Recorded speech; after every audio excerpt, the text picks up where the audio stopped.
அல்லேலூயா. ஆண்டவரும் இரட்சகரும் இயேசு கிறிஸ்துவின் இனிய நாமத்தினாலே இந்த திருச்சபைக்கு என் ஆண்டவர் இன்றைக்கு அழைத்து வந்ததற்காக முதலாவது என் தேவாதி தேவனுக்கு நன்றி செலுத்துகிறேன். அழைத்த உங்கள் போதகர் அவர்களுக்கும் என்னுடைய நன்றி தெரிவித்துக் கொள்கிறேன். உங்கள் யாவருக்கும் என் அன்பின் வாழ்த்துதலை தெரிவித்துக் கொள்கிறேன். இந்த நாளிலும் நீங்கள் சோர்வாக இருக்கிறீங்க, அப்படி தானே? இல்லையோ? நிறைய பேர் சோர்வாக இருக்கிறீங்க. எப்படி சோர்வாக இருக்கிறீங்கன்னா, வெயில் அதிகமாகிடுச்சு. எப்படி வெயில் அதிகமாகிடுச்சு, அதனால நம்மளால் என்ன பண்ண முடியல, அடிக்குது. என்ன பண்ணுறதுன்னு தெரில. வீட்டுக்குள்ளேனா அப்படியே அங்கே சுற்றிட்டு இருக்கலாம்.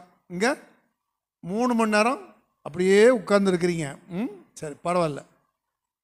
கர்த்தர் நல்லவர், கர்த்தர் நல்லவர். என்னை குறித்து ஒரு சில காரியங்களை சொல்லிவிட்டு நான் இந்த நாளின் செய்தி கடந்து சொல்ல போகிறேன். நான் ஒரு கம்பெனியில் சீனியர் ஜெனரல் மேனேஜர் அப்படிங்கிற வேலை பார்த்து ஓய்வு பெற்று விட்டேன். அதாவது பிஇ முடித்து இன்ஜினியரிங் முடித்து வேலை பார்த்து ஓய்வு பெற்று விட்டேன்.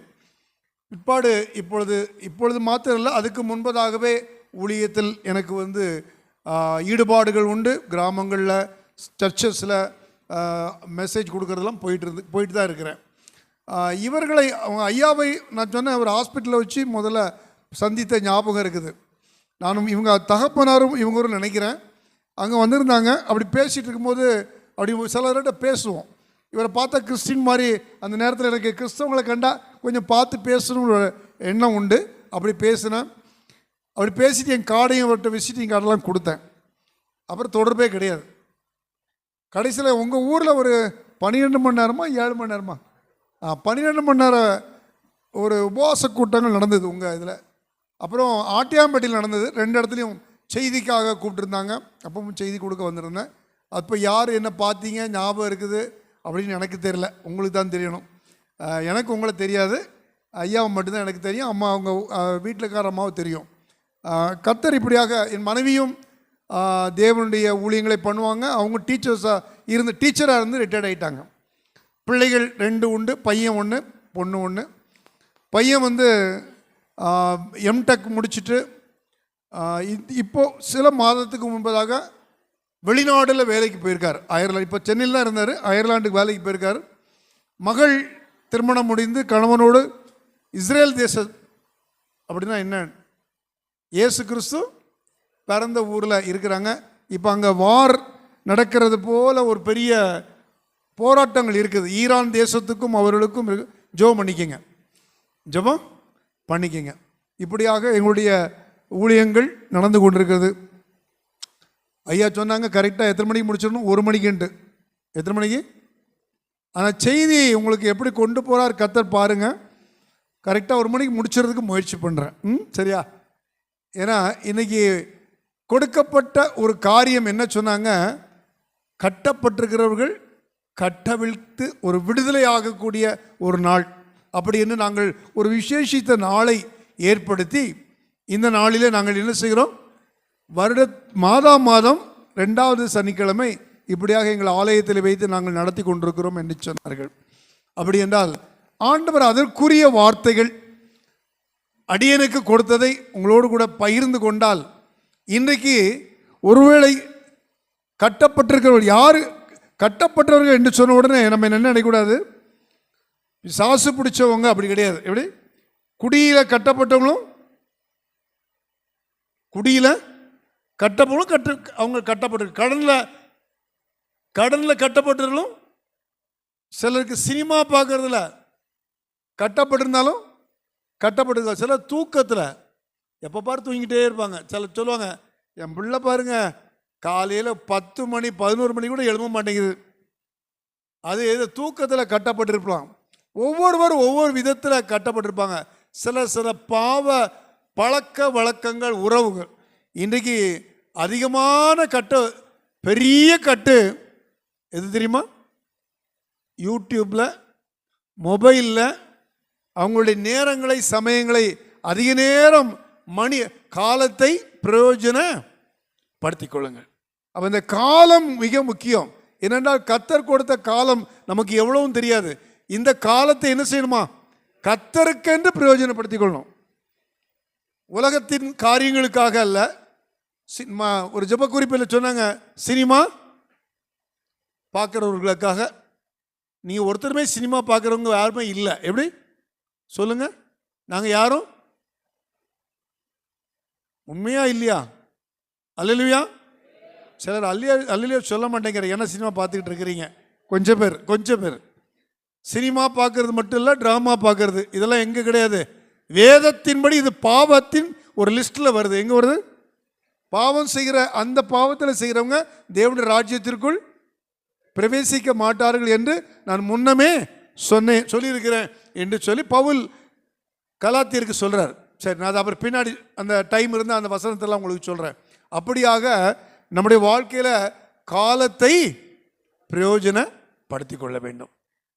அதனால் காலையில் எழுமணுன்னு என்ன செய்யணும்? பைபிள் வாசித்து ஜெபம் பண்ணணும். எத்தனை பேர் இன்னைக்கு பைபிள் வாசித்தீர்கள் என்று சொன்னால் எத்தனை பேர் கை தூக்குவீங்க? நிறைய பேர் கீழே குனிஞ்சிக்கிட்டீங்களே. எத்தனை பேர் காலையில் பைபிள் வாசிச்சுட்டு ஜெபம் பண்ணிட்டு குறைந்தபட்சம் 1 மணி நேரமாவது ஜெபம் பண்ணோம்? இந்த நீதிமொழிகள் தினம் மட்டும் வாசிக்கிறேன்னு சொல்கிறவங்க கை தூக்காதீங்க. எப்படி? அது பைபிள் இல்லையான்னா, பைபிள்ங்கிறது முதல் எதிலிருந்து? ஆதி ஆகமத்திலிருந்து வரிசையாக வாசிக்கணும். என்ன செய்யணும்? நீங்கள் பாட்டில் ஏதோ நீதிமொழிகள் மட்டும் சங்கீதம் மட்டும் இல்லை வாசிக்கிற பழக்கெல்லாம் விட்டுருங்க. அடுத்தது என்ன? மொபைல் எடுத்து வாசிக்கிற பழக்கங்கள் பண்ணாதீங்க. யாராவது இங்கே மொபைல் கொண்டு இங்கே வந்து பைபிள் வாசிக்கிற பழக்கம் இருந்துச்சுன்னா இன்றைக்கி அதை எடுத்து வாசிக்காதீங்க. எப்படி? என்னடா அது இப்படி மொபைல் எடுத்து வாசிக்கிறதுடைய அர்த்தம்? நிறைய பிரச்சனைகள் இருக்குது. கர்த்தருக்கு அது பிரியமில்லை. ஆகவே நீங்கள் வேத புத்தகத்தை தான் கையில் வைத்திருக்க வேண்டும், வேத புத்தகத்தை தான் வாசிக்க வேண்டும். சரி, நம்ம கண்களை மூடி கர்த்தர் பேசும்படியாக கண்களை மூடி நாம் ஜெபிக்கலாம். பரலோகத்தில் இருக்கிற எங்கள் பரிசுத்தமுள்ள நல்ல பிதாவே, இந்த நாளிலும் கூட குமாரன் விடுதலையாக்கினால் மெய்யாகவே விடுதலை ஆவீர்கள் என்று நீர் எழுதியிருக்கிற வசனத்தின்படி ஒரு விடுதலையோடு கூட நாங்கள் இங்கிருந்து கடந்து செல்ல வேண்டும். விடுதலை கொடுக்கிறவர் அடியேனும் அல்ல, போதகரும் அல்ல.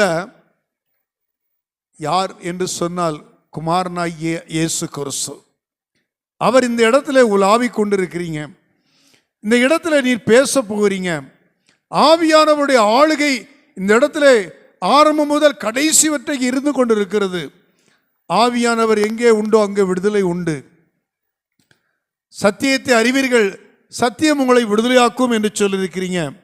ஆண்டவர் தாமே இந்த வேளையிலும் ஒரு விடுதலைக்காக வந்திருக்கிற நாங்கள், எங்களுக்கு மாத்திரமல்ல, எங்கள் குடும்பத்தில் ஒரு சிலருடைய விடுதலைக்காக, எங்களுடைய பட்டணத்தின் ஒரு சிலருடைய விடுதலைக்காக, எங்கள் தேசத்தினுடைய விடுதலைக்காக ஆண்டவரே, நாங்கள் இந்த வேளையில் வசனத்தை ஆராய்ந்து பார்த்து வசனத்தை கேட்டு தெரிந்து கொண்டு அதன்படி வாழ தேவன் எங்களுக்கு கிருபை செய்யும்.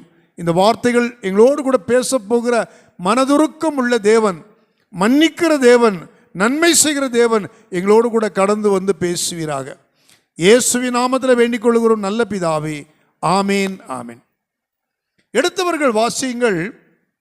சங்கீதம் 107 அதிகாரம், சங்கீதம் 107 20வது வசனத்தை வாசியுங்கள். சங்கீதம் 107 20 இல்லையா? அவர் தமது வசனத்தை அனுப்பி, இயேசு கிறிஸ்து தமது வசனத்தை அனுப்பி அவர்களை குணமாக்கி அவர்களை அழிவுக்கு தப்புவிக்கிறார். அழிவு. அப்போ எங்க அழிந்து போய்விடக்கூடாது. கட்டப்பட்டு ஒரு மனிதனுடைய வாழ்க்கை என்ன ஆயிடக்கூடாது? அழிந்து போயிடக்கூடாது. அவர் என்ன செய்கிறாராம்? வசனத்தை அனுப்பி. எப்படியா? எதை அனுப்பி? நான் தான் கேட்டேங்க, பைபிள் வாசிச்சிங்களான்னு சொன்னேன் இல்லையா? அப்போ இந்த பைபிள் வார்த்தையானது, வசனமானது எங்கே இருக்க வேண்டும்? தலையணைக்கு பக்கத்துலையா? எங்க இருக்கணும்? எபிரேயர் 8ஆம் அதிகாரத்தில் 10வது வசனத்தில் இப்படி சொல்லப்பட்டிருக்கிறது. எபிரேயர் 8ஆம் அதிகாரம் 10வது வசனம் வாசிங்க. என்ன ரொம்ப அந்த நாட்களுக்கு பின்பு அந்த நாட்களுக்கு பின்பு நான் இஸ்ரவேல் குடும்பத்தாரோட பண்ணும் உடன்படிக்கையாவது, நான் இஸ்ரவேல், நம்ம தான் இஸ்ரவேலர்கள், நாம தான் ரட்சிக்கப்பட்டவர்கள், விசுவாசிகள், இந்த சபையின் இந்த தேவ பிள்ளைகளாக இருக்கிற நாம, வேதம் என்ன சொல்லுகிறது? இந்த இஸ்ரவேலர்கள் வாசிங்க, என்னுடைய பிரமாணங்களை ஆண்டவர் கொடுத்த வேத வசனத்தை அவர்களுடைய மனதிலே வைத்து, அவருடைய மனப்பாடம் மனதில் என்று சொன்னால் வாசிச்சாதான் மனதுக்குள்ள போகும், வாசிச்சாதான் மனப்பாடம் பண்ண முடியும், வாசிச்சாதான் நீங்க மனதுக்குள்ள கொண்டு போவீங்க. மனதிலே வைத்து அவர்களுடைய இருதயங்களில் அவைகளை எழுதுவேன். ஆண்டவர் நீங்க படிச்சதுக்கு அப்புறம் மனசுக்குள்ள கொண்டு போனதுக்கு அப்புறம் அவர் இருதயத்தில் அவர் அந்த வசனத்தை அவர் எழுதுகிறார். என்ன செய்கிறார்? எழுதுகிறார். அவர் எழுதுகிறார். நான் அவர்கள் தேவனாய் இருப்பேன். அதுக்கு அப்புறம் தான் ஆண்டவருக்கும் எனக்கு என்ன உறவு வருது? அவர் என்னுடைய தேவன், எங்க அப்பான்னு சொல்ற மாதிரி என்னுடைய தேவன். அவர்கள் என் ஜனமாய் இருப்பார்கள். அவர்கள் என் பிள்ளைகளா, என் ஜனமே என் பிள்ளைகள், என் பிள்ளையா நீங்க இருப்பீங்க. ஒரு உறவு எப்பொழுது இந்த வசனமானது என் இருதயத்துக்குள் கொண்டு முதல்ல அதை அனுப்பி நம்மளை அழிவுக்கு தப்பு வைக்கிறார். இந்த வசனம் எங்க இருக்கணும்? நம்முடைய இருதயத்துக்குள்ள கொண்டு போனோம். ஏன்னா வெளிப்படுத்தின விசேஷம் 19ஆம் அதிகாரம் 13ஆம் வசனம் எப்படி சொல்லுகிறது? வெளிப்படுத்தின விசேஷம் 19ஆம் அதிகாரம் 13ஆம் வசனம். இரத்தத்தில் தோய்க்கப்பட்ட வஸ்திரத்தை தரித்திருந்தார். ஆண்டவராகிய இயேசு கிறிஸ்து சிலுவையில் அடிக்கப்பட்டு நொறுக்கப்பட்டு உடைக்கப்பட்டு தொங்கிக் கொண்டிருக்கும் பொழுது அவருடைய வஸ்திரத்தில் என்ன இருந்திருக்கும்? அர்த்தம். வஸ்திரத்திலே அர்த்தம் அப்படியே கொட்டிக்கிட்டே இருக்குது. அப்படி கொட்டிக்கிட்டே இருக்குது. யாருக்காக? என்னுடைய அக்கிரமத்திற்காக, என்னுடைய பாவத்துக்காக, என்னுடைய மீறுதலுக்காக அவர் அப்படி நொறுக்கப்பட்டு ரத்தத்தை போட்டவராய் அந்த இடத்துல இருக்கிறாரு. வாசிங்க. அவருடைய நாமம் தேவனுடைய வார்த்தை என்பது. அவருடைய நாமம் இயேசு என்பது நமக்கெல்லாம் தெரியும். அவர் யாரு? இயேசு. இயேசுடைய நாமம் தான் வார்த்தை.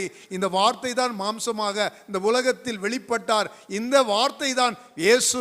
இந்த வார்த்தை தான் வேத புத்தகத்தில் இருக்கிற எழுத்துக்கள். இதை கொண்டுதான் இருதயத்தில் அவர் எழுதி வைக்கிறார். இந்த எழுதி வைக்கிற வசனம் நமக்குள்ளே இருந்தால் என்ன செய்யறது? நமக்குள்ளே இருந்தால் நமக்கு என்ன கிடைக்கும்? என்ன கிடைக்கும்? யோவான் 8:36 சொல்லுகிறது. அப்பொழுது இப்ப என்ன சொன்ன? அவருடைய நாமம் என்றால் என்ன? இயேசு. அந்த இயேசு தான் வார்த்தை. இந்த வார்த்தை தான் குமாரனாகிய இயேசு கிறிஸ்து. குமாரன் உங்களை விடுதலையாக்கினால் மெய்யாகவே நீங்க விடுதலையாக போகணும்னா வசனம் முக்கியம். என்ன முக்கியம்? வசனம் முக்கியம். இந்த வசனம் நமக்கு போகலன்னா விடுதலையே இல்லை. எப்படி? ஜெபமும் முக்கியம், பாடலும் முக்கியம், வசனமும் முக்கியம். இந்த வசனம் ஒருவேளை 3 மணி நேரம் இன்னைக்கு தியானம், 3 மணி நேரம் இன்னைக்கு என்ன கொடுத்துருந்தாரு? இன்னைக்கு இந்த கூட்டம் நடக்குது. முதல் பாடல் துதி, 2வது ஜெபம், 3வது ஆனால் எனக்கு கொஞ்சம் டைம் குறைச்சிட்டீங்க. எப்படி? இல்லை, நான் என்ன சொல்ல வரேன்னா இந்த வசனத்திற்கு நீங்கள் முக்கியத்துவம் கொடுக்க கொடுக்க கொடுக்க நீங்கள் ஆட்டோமேட்டிக்கா தேவனுடைய விடுதலை உங்களுக்கு வந்து விடுது. எப்படி? ஆட்டோமேட்டிக்கா உங்களுக்கு விடுதலை வந்துடுது. அது எப்படிங்க தான் இன்னைக்கு பார்க்க போறோம். அது எப்படி தான் இன்னைக்கு பார்க்க போறோம். சொன்னேன் அவருடைய நாமம் தான் இயேசு. இந்த வார்த்தையானது உள்ள இருக்கணும். உள்ள இருந்தா குமாரனா இயேசு கிறிஸ்து உள்ள இருக்கிறார். யாரு வந்துட்டா? இயேசு உள்ள வந்தா பாவம் செய்வோமா? இயேசு உள்ள இருந்தா பிசாசு உள்ள வருவானா? வராது. ஏனென்றால் வேதம் சொல்லுகிறது யோவான் 8:32 சத்தியத்தை அறிவீர்கள், சத்தியம் உங்களை விடுதலையாக்கும். ஆமா, இந்த சத்தியமானது உள்ள வந்துட்டா விடுதலை விடுதலை. பாட்டு பாடுறோம். எப்படி? விடுதலை விடுதலை விடுதலை பெற்றேன், விதவிதமாய் பாவத்திலே ஜீவித்த நானே. விடுதலை விடுதலை விடுதலை பெற்றேன், விதவிதமாய் பாவத்திலே ஜீவித்தினானே. இந்த நாளில் எந்த இயேசு என்ன செய்தாரா? ரத்தத்தால் தந்திட்டாரே. இந்த ஆத்மாவுடைய விடுதலை கர்த்தர் கொடுக்கிறார். அப்போ இந்த விடுதலை வேண்டும் என்றால் இந்த விடுதலை என்று சொல்லும் பொழுது சரீரத்துக்கு மட்டுமல்ல ஆத்மாவுக்கும் விடுதலை வேணும். இப்போ முதல்ல என்ன சொல்லிக்கிறேன், இப்போ வசனமானது இருதயத்துக்குள்ள போனோம். இருதயத்துக்குள்ள போனா குமாரனை இயேசு கிறிஸ்து உள்ள வந்துட்டாரு. அவர் வந்த அந்த சத்திய வசனம் உள்ள இருக்குது. அவர் விடுதலை கொடுக்கிறாரு. அது மாத்திரமல்ல, வேதம் என்ன சொல்லுகிறதுன்னா, இந்த குமாரன் இன்னைக்கு எப்படி செயல்படுகிறார், எப்படி செயல்படுகிறார். 2 கொரிந்தியர் 3ஆம் அதிகாரம் 17ஆம் வசனம் சொல்லுகிறது, ஆவியானவர் எங்கே உண்டோ அங்கே உங்களுக்கு என்ன உண்டு. இது என்ன ஆவியானவரை உள்ள கொண்டு வர்றீங்க அப்படின்னு பார்த்தா, யோவான் 14ஆம் அதிகாரம், யோவான் கொஞ்சம் வசனத்தை கொஞ்சம் சீக்கிரம் வாசிச்சா சீக்கிரம் முடிப்பேன், இல்லைன்னா சீக்கிரம் முடிக்க மாட்டேன். யோவான் 14ஆம் அதிகாரம் 15, 16 வாசிச்சிங்கன்னா கொஞ்சம் புரியும். நீங்க என்ன மைக்கு கொஞ்சம் சத்தம் வைங்களேன், திடீர்னு சத்தத்தை காணும். நீங்கள் என்னிடத்தில் அன்பாய் நீங்கள் யாரு? இன்னைக்கு கேட்டுக்கொண்டிருக்கிற, கிறிஸ்துவின் விசுவாசத்தில் வளர்ந்து கொண்டிருக்கிற, அவருடைய வார்த்தையின்படி வாழ்ந்து கொண்டிருக்கிற நீங்கள் என்னிடத்தில் அன்பாய் இருந்தால், அன்பாய் இருக்கிறேன்னு சொன்னா என் கற்பனைகளை வார்த்தையில இல்ல, நடக்கையில. எப்படி இன்னைக்கு அநேகர் எப்படி அன்பு காட்டுறேன்னு சொல்லுவாங்க. ஒருவேளை கணவன் மனைவி 2 பேர் இருக்கிறீங்க. மனைவி சொல்ற, என்னங்க கல்யாணம் முடியுமுக்கு முன்னாடி எவ்வளவு அன்பா இருந்தீங்க, இப்ப எப்படி இருக்கிறீங்க? கோவப்படுறீங்க, சண்டை போடுறீங்க, அடிக்க வர்றீங்க, காசு கேட்டால் நீங்கள் தரமாட்டேங்கிறீங்க, நான் வீட்டில் எப்படித்தான் நடத்துறது அப்படிங்கிறாங்க. எப்படி சொல்கிறாங்க? அவர் சொல்கிறாரு, உனக்கு போன வருஷம் தீபாவளிக்கு எனக்கு காசு வந்துச்சு, நகை வாங்கி கொடுத்தேன், உன்ட அன்பு இல்லைன்னா வாங்கி கொடுத்துருப்பனா? எப்படி அன்பு இல்லைன்னா வாங்கி கொடுத்துருப்பனா? நீ அந்த புடவை வாங்கி கடன்காரன் ஆக்கிட்டா, அவனுக்கு காசு நான் தானே செட்டில் பண்ணேன், உன்ட அன்பு இல்லையா அப்படிங்கிறார். அப்படின்ட்டு இவர் சொல்றாரு. எப்படி அன்பை இவங்க எப்படி கேட்குறாங்க, இவர் என்ன சொல்றாரு. ஆனால் ஆண்டவர் எப்படி சொல்றாரு, அன்புங்கிறது எப்படியா, இந்த வசனம் என்ன சொல்லுதோ, எப்படி இதுல என்ன சொல்லியிருக்கோ, இந்த எழுத்து என்ன சொல்லியிருக்குதோ, இதான் இயேசு. அவர் சொன்னபடி செய்யுங்க, எப்படி சொன்னபடி வாழுங்க, சொன்னபடி நடவுங்க. அன்புங்கிறது நீங்க நினைக்கிற கற்பனைகள் கிடையாது. சரியா? திருமணத்துக்கு முன்னாடி ஒரு பெண்ணிடத்துல பழகி இன்னைக்கு எத்தனையோ பேர் ரொம்ப அன்பா இருக்கிற மாதிரி நடிச்சுட்டே இருப்பாங்க. எப்படி என்ன செய்வாங்க? நடிச்சுக்கிட்டே இருப்பாங்க. இந்த நடிப்பை அந்த பிள்ளை நம்பி என்ன செஞ்சிடும், எனக்கு அவர் தான் வேணும், இல்லைன்னா என்ன செஞ்சுக்குவேன் சொல்லுங்களேன். நிறைய பேர் அப்படிலாம் கல்யாணம் முடிச்சவங்க உட்கார்ந்துருப்பீங்க, தெரியாது எனக்கு. ஆனாலும் என்ன சொல்றாரு, அப்படி சொல்ல முடியுது, என்ன தற்கொலை பண்ண போயிடுவேன், இல்லை நான் ஏதாவது பண்ணிடுவேன், எனக்கு யார் வேணும்?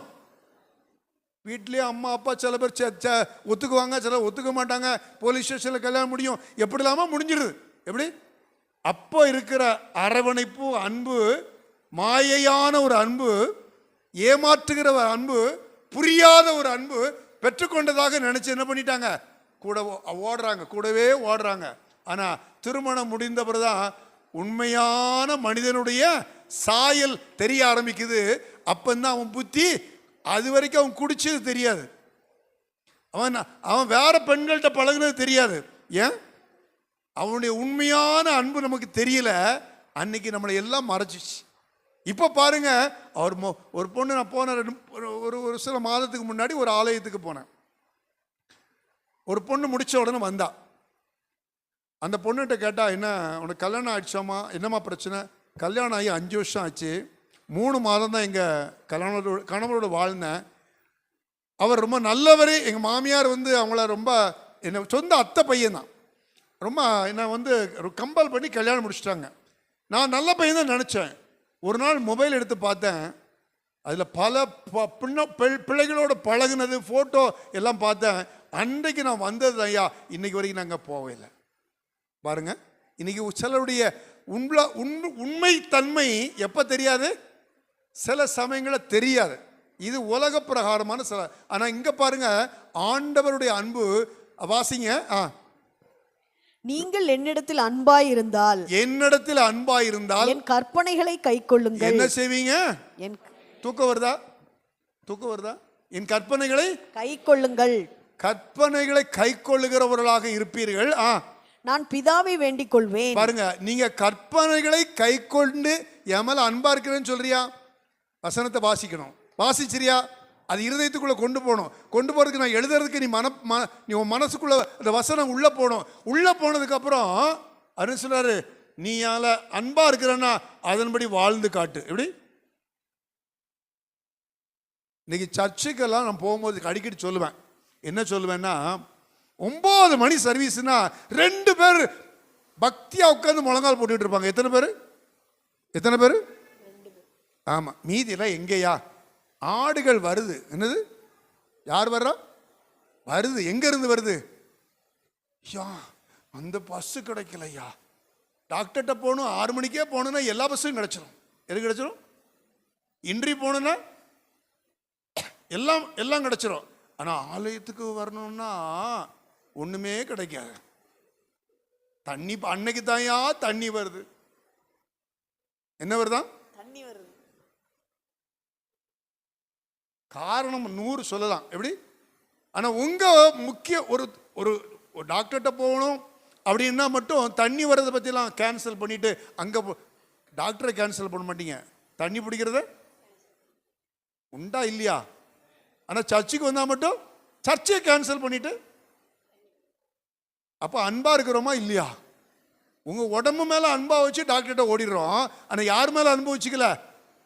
அப்போ வாசிங்கம்மா.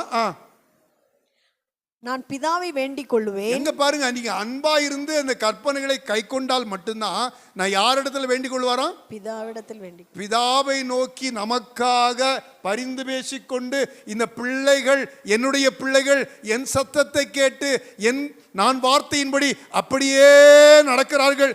அவளுக்கு எத்தனையோ பிரச்சனை இருக்குது, அத்தனையும் தாங்கிக்கிட்டாங்க. ஏன்னா அவர்களுக்கு என் மேல ரொம்ப அன்பு. யாரு மேல அன்பு? யாரு மேல அன்பு? ஏசப்பா மேல மட்டும்தான் வச்சிருக்கணும். யாரு மேல வச்சிருக்கணும்? வேற யார்ட்டையும் அன்பு காட்டக்கூடாது. எப்படி காட்டக்கூடாது? I love you Jesus. எப்படி? வீட்டில் சில பேர் போட்டிருப்பாங்க, ஆனா அங்க அவருக்கும் அந்த வார்த்தைக்கும் சம்பந்தமே இருக்காது. சண்டை வீட்டில் எப்ப பார்த்தாலும் சண்டை. நாள் வந்துட்டாயா எப்படி சொல்லுவாங்க? யார் வந்துட்டா? யாரு ஆளு? உங்க சொந்த புருஷன். யாரு? உங்க வீட்டுக்காரர். அவருக்கு மதிப்பே கிடையாது. ஏன்னா அவரை பார்த்தா பிடிக்க மாட்டேங்க. சில சமயத்தில் நமக்கு ரொம்ப மனசுக்கு கஷ்டமா இருக்கு, அப்படி பண்ணிடுறாரு. சரி, இப்போ பாருங்க, அவர் என்ன செய்யறாராம்?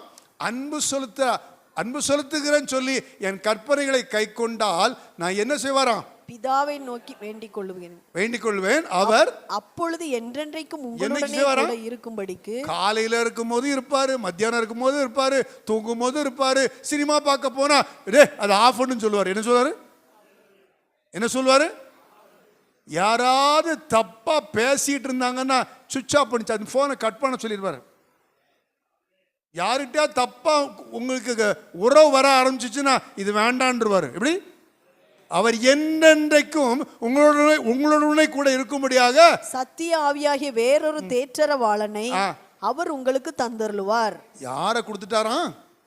வசனம் உள்ள போகும்போது நீ அதன்படி நடக்க ஆரம்பித்த பின்பு நமக்குள்ள யார் வந்துடுறா? சத்திய ஆவியாகிய தேற்றவாளன். யார் வர்றா? இதே அதிகாரத்தில் 26வது வசனம் சொல்லுது. 14ஆம் அதிகாரம் யோவான் 14:26 சொல்லுது.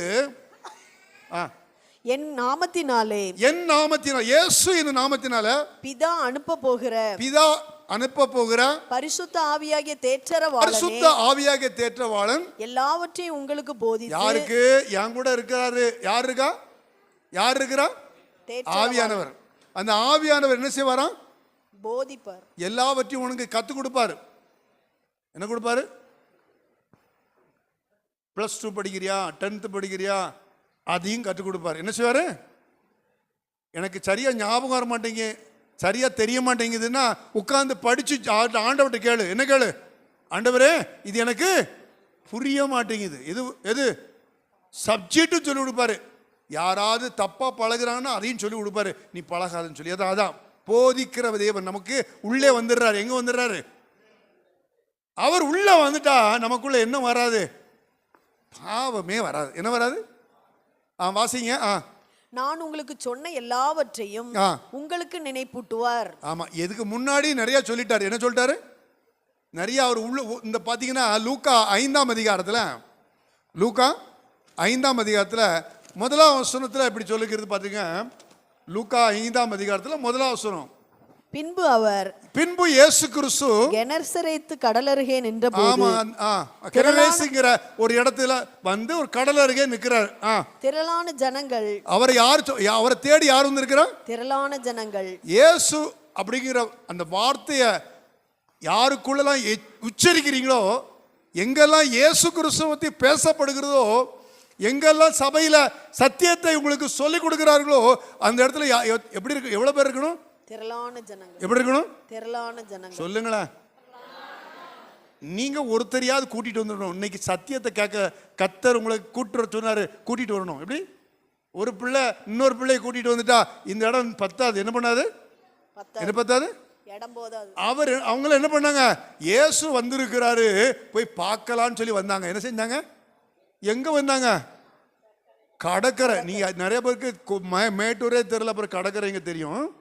சரியா? எல்லாம் தெரிஞ்சுக்கணும். கடற்கரைக்கு அவங்க எல்லாம் வந்துட்டாங்க. எங்க இயேசு இருக்காரோ, இயேசு எங்க இருக்கிறாரோ, திரளான ஜனங்கள். எப்படி?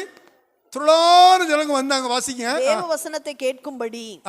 எதுக்கு வந்தாங்களா? ரொம்ப கவனிங்க, இதான் ரொம்ப முக்கியம். எதுக்கு பாருங்க, நீங்க அங்க பார்க்காதீங்க, அங்க பார்க்காதீங்க, அங்க பார்க்காதீங்க. என்ன பாருங்க. சரியா? எதுக்கு வந்தாங்களாம்? தேவ வசனத்தை எதை கேட்கும்படி? தேவ வசனத்தை கேட்கும்படி. இயேசு கிட்ட வந்தா எதுக்கு வரணும்? சுகத்துக்கு வரல. எப்படி? விடுதலைக்கு வரல. எதுக்கு வந்தாங்க? தேவ வசனத்தை கேட்கும்படி. ஆமாங்க. அந்த வேத வசனம் எனக்கு கிடைச்சிச்சுன்னா அப்புறம் என் வாழ்க்கையில சமாதானம். எப்படி? என் வாழ்க்கையில விடுதலை, என் வாழ்க்கையில சந்தோஷம், என் வாழ்க்கையில நிம்மதி, என் வாழ்க்கையில ஒரு பிரச்சனை என்ன இருந்துச்சோ அதுக்கு முற்றுப்புள்ளி. ஏன்னா அவர் சொல்றாரு, அவரை தேடி வந்தாங்க. அங்க என்ன நடந்தது பாருங்க. அடுத்து வாசிங்க. அப்பொழுது கடற்கரையிலே நின்ற 2 படவுகளை கண்டார். அங்க பாருங்க, அவரு கொஞ்சம் ஒரு மேடை வேணும். என்ன வேணும்? ஒரு மேடை. என்ன வேணும்? இப்ப பாருங்க, நான் கீழே நின்று பிரசங்கிக்கலாம், மேல நின்று பிரசங்கிக்கலாம். மேல நின்று பிரசங்கித்தா உங்களுக்கு இன்னும் நான் நல்லா அழகா உங்களுக்கு தெரியும். என் சத்தம் இன்னும் கொஞ்சம் அதிகமாக நல்லா கேட்கும். மைக் வச்சிருக்கிறோம், இருந்தாலும் நான் இவ்வளோ மைக்கே இல்லாமல் பேசுனா கூட கேட்கும். அப்போ அதுக்காக தான் கொஞ்சம் உயரம் வேணும். அந்த படகை கொண்டு என்ன பண்றாரு? தள்ள சொல்றாரு. அவங்க கடல் அந்த கடலுக்குள்ள இருந்து தரைக்கு கொண்டு வராங்க. இப்போ அது எங்க போறாரு? அந்த படகுக்கு உள்ள உட்கார்ந்துக்கிறாரு. உட்காரல, நின்றுகிட்டு இருக்கிறாரு. நின்றுகிட்டு என்ன செய்யறாரு? வசனத்தை போதிக்க ஆரம்பிக்கிறார். சில சமயங்கள்ல அவர் போதிக்கும் பொழுது 1 நாள் 2 நாள் இல்ல, 3 நாட்கள் தொடர்ச்சியா பேசிட்டே இருப்பாங்க. இயேசு அங்க உட்கார்ந்து என்ன செஞ்சிட்டு இருப்பாங்க? தண்ணி குடிக்காம சாப்பிடாம கேட்டுக்கிட்டே இருப்பாங்க. எப்படி? எப்படி?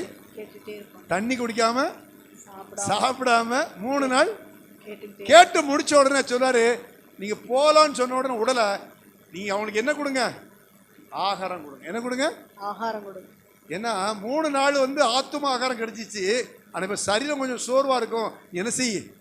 சீஷலை பார்த்து கொடுக்க சொல்றாரு. நம்ம அது இப்போ ரொம்ப அந்த விஷயம் தெரியும்.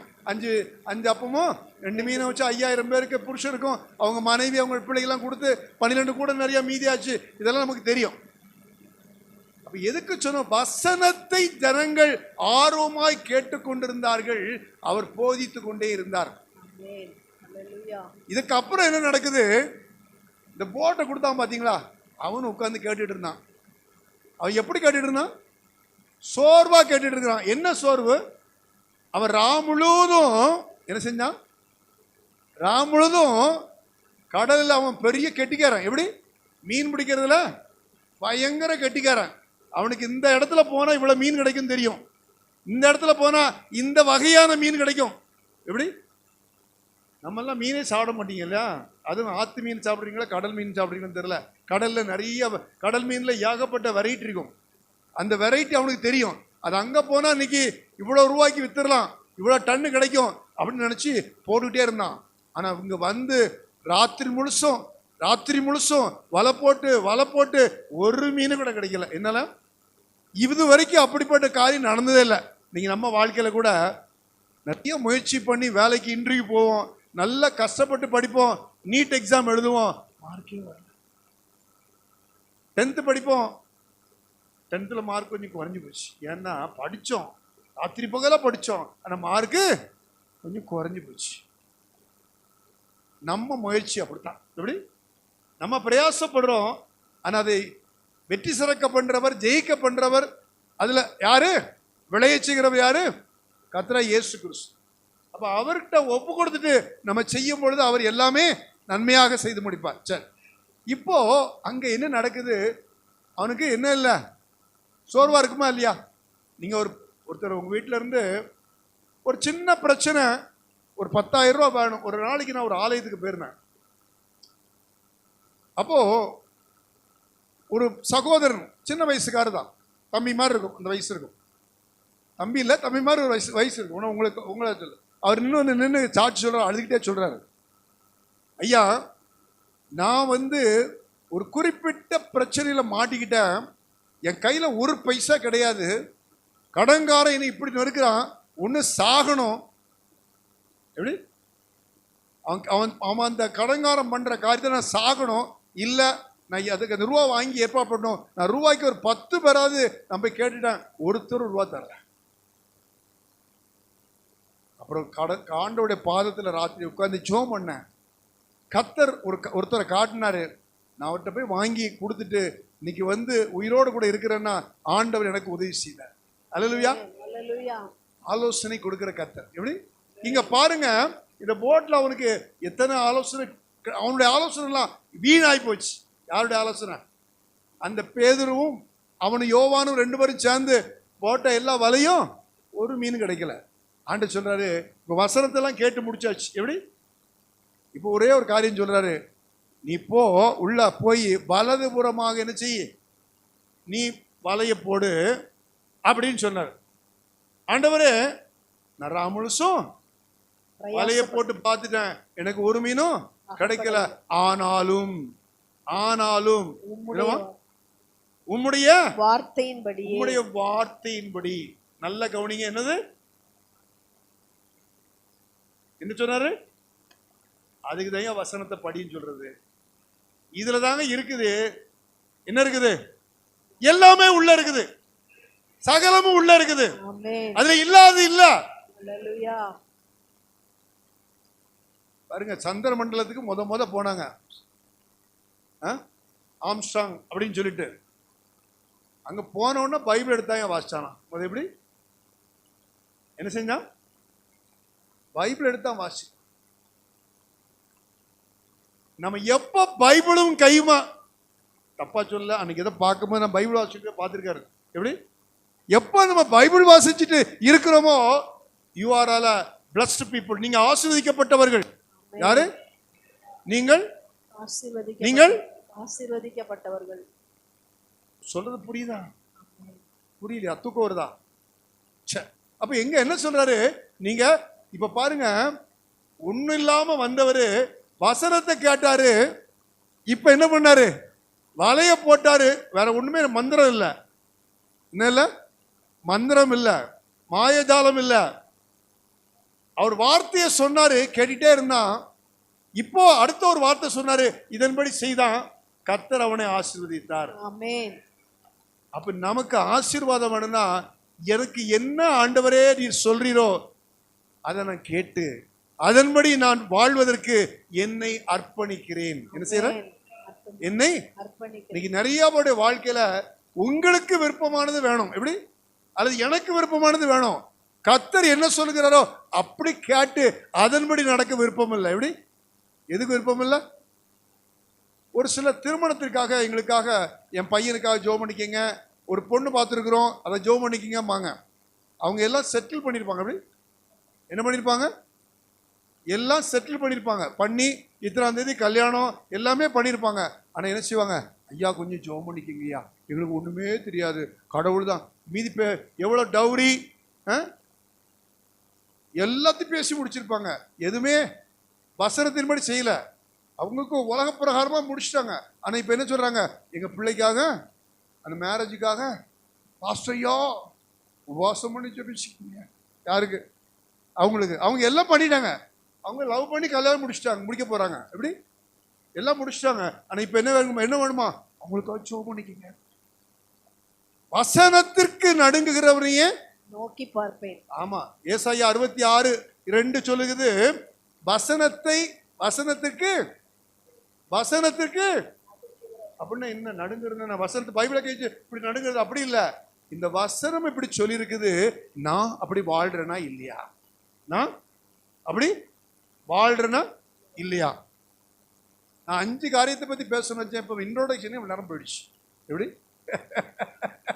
ஒரு 5 காரியத்தை பத்தி சொல்லணும் வேகமா. என்ன விடுதலைக்காக சில காரியங்களை சொல்லணும்னு நினைச்சேன். இன்னும் உங்களுக்கு எங்க வரல, சப்ஜெக்டுக்குள்ள வரல. உங்களுக்கு இந்த வசனத்தை குறித்து கொஞ்சம் சொன்னா தான் உள்ள போனா உங்களுக்கு டக்குன்னு புரிஞ்சுக்குவீங்கிறதுக்காக தான் இதை அப்படியே கொண்டு போறேன்.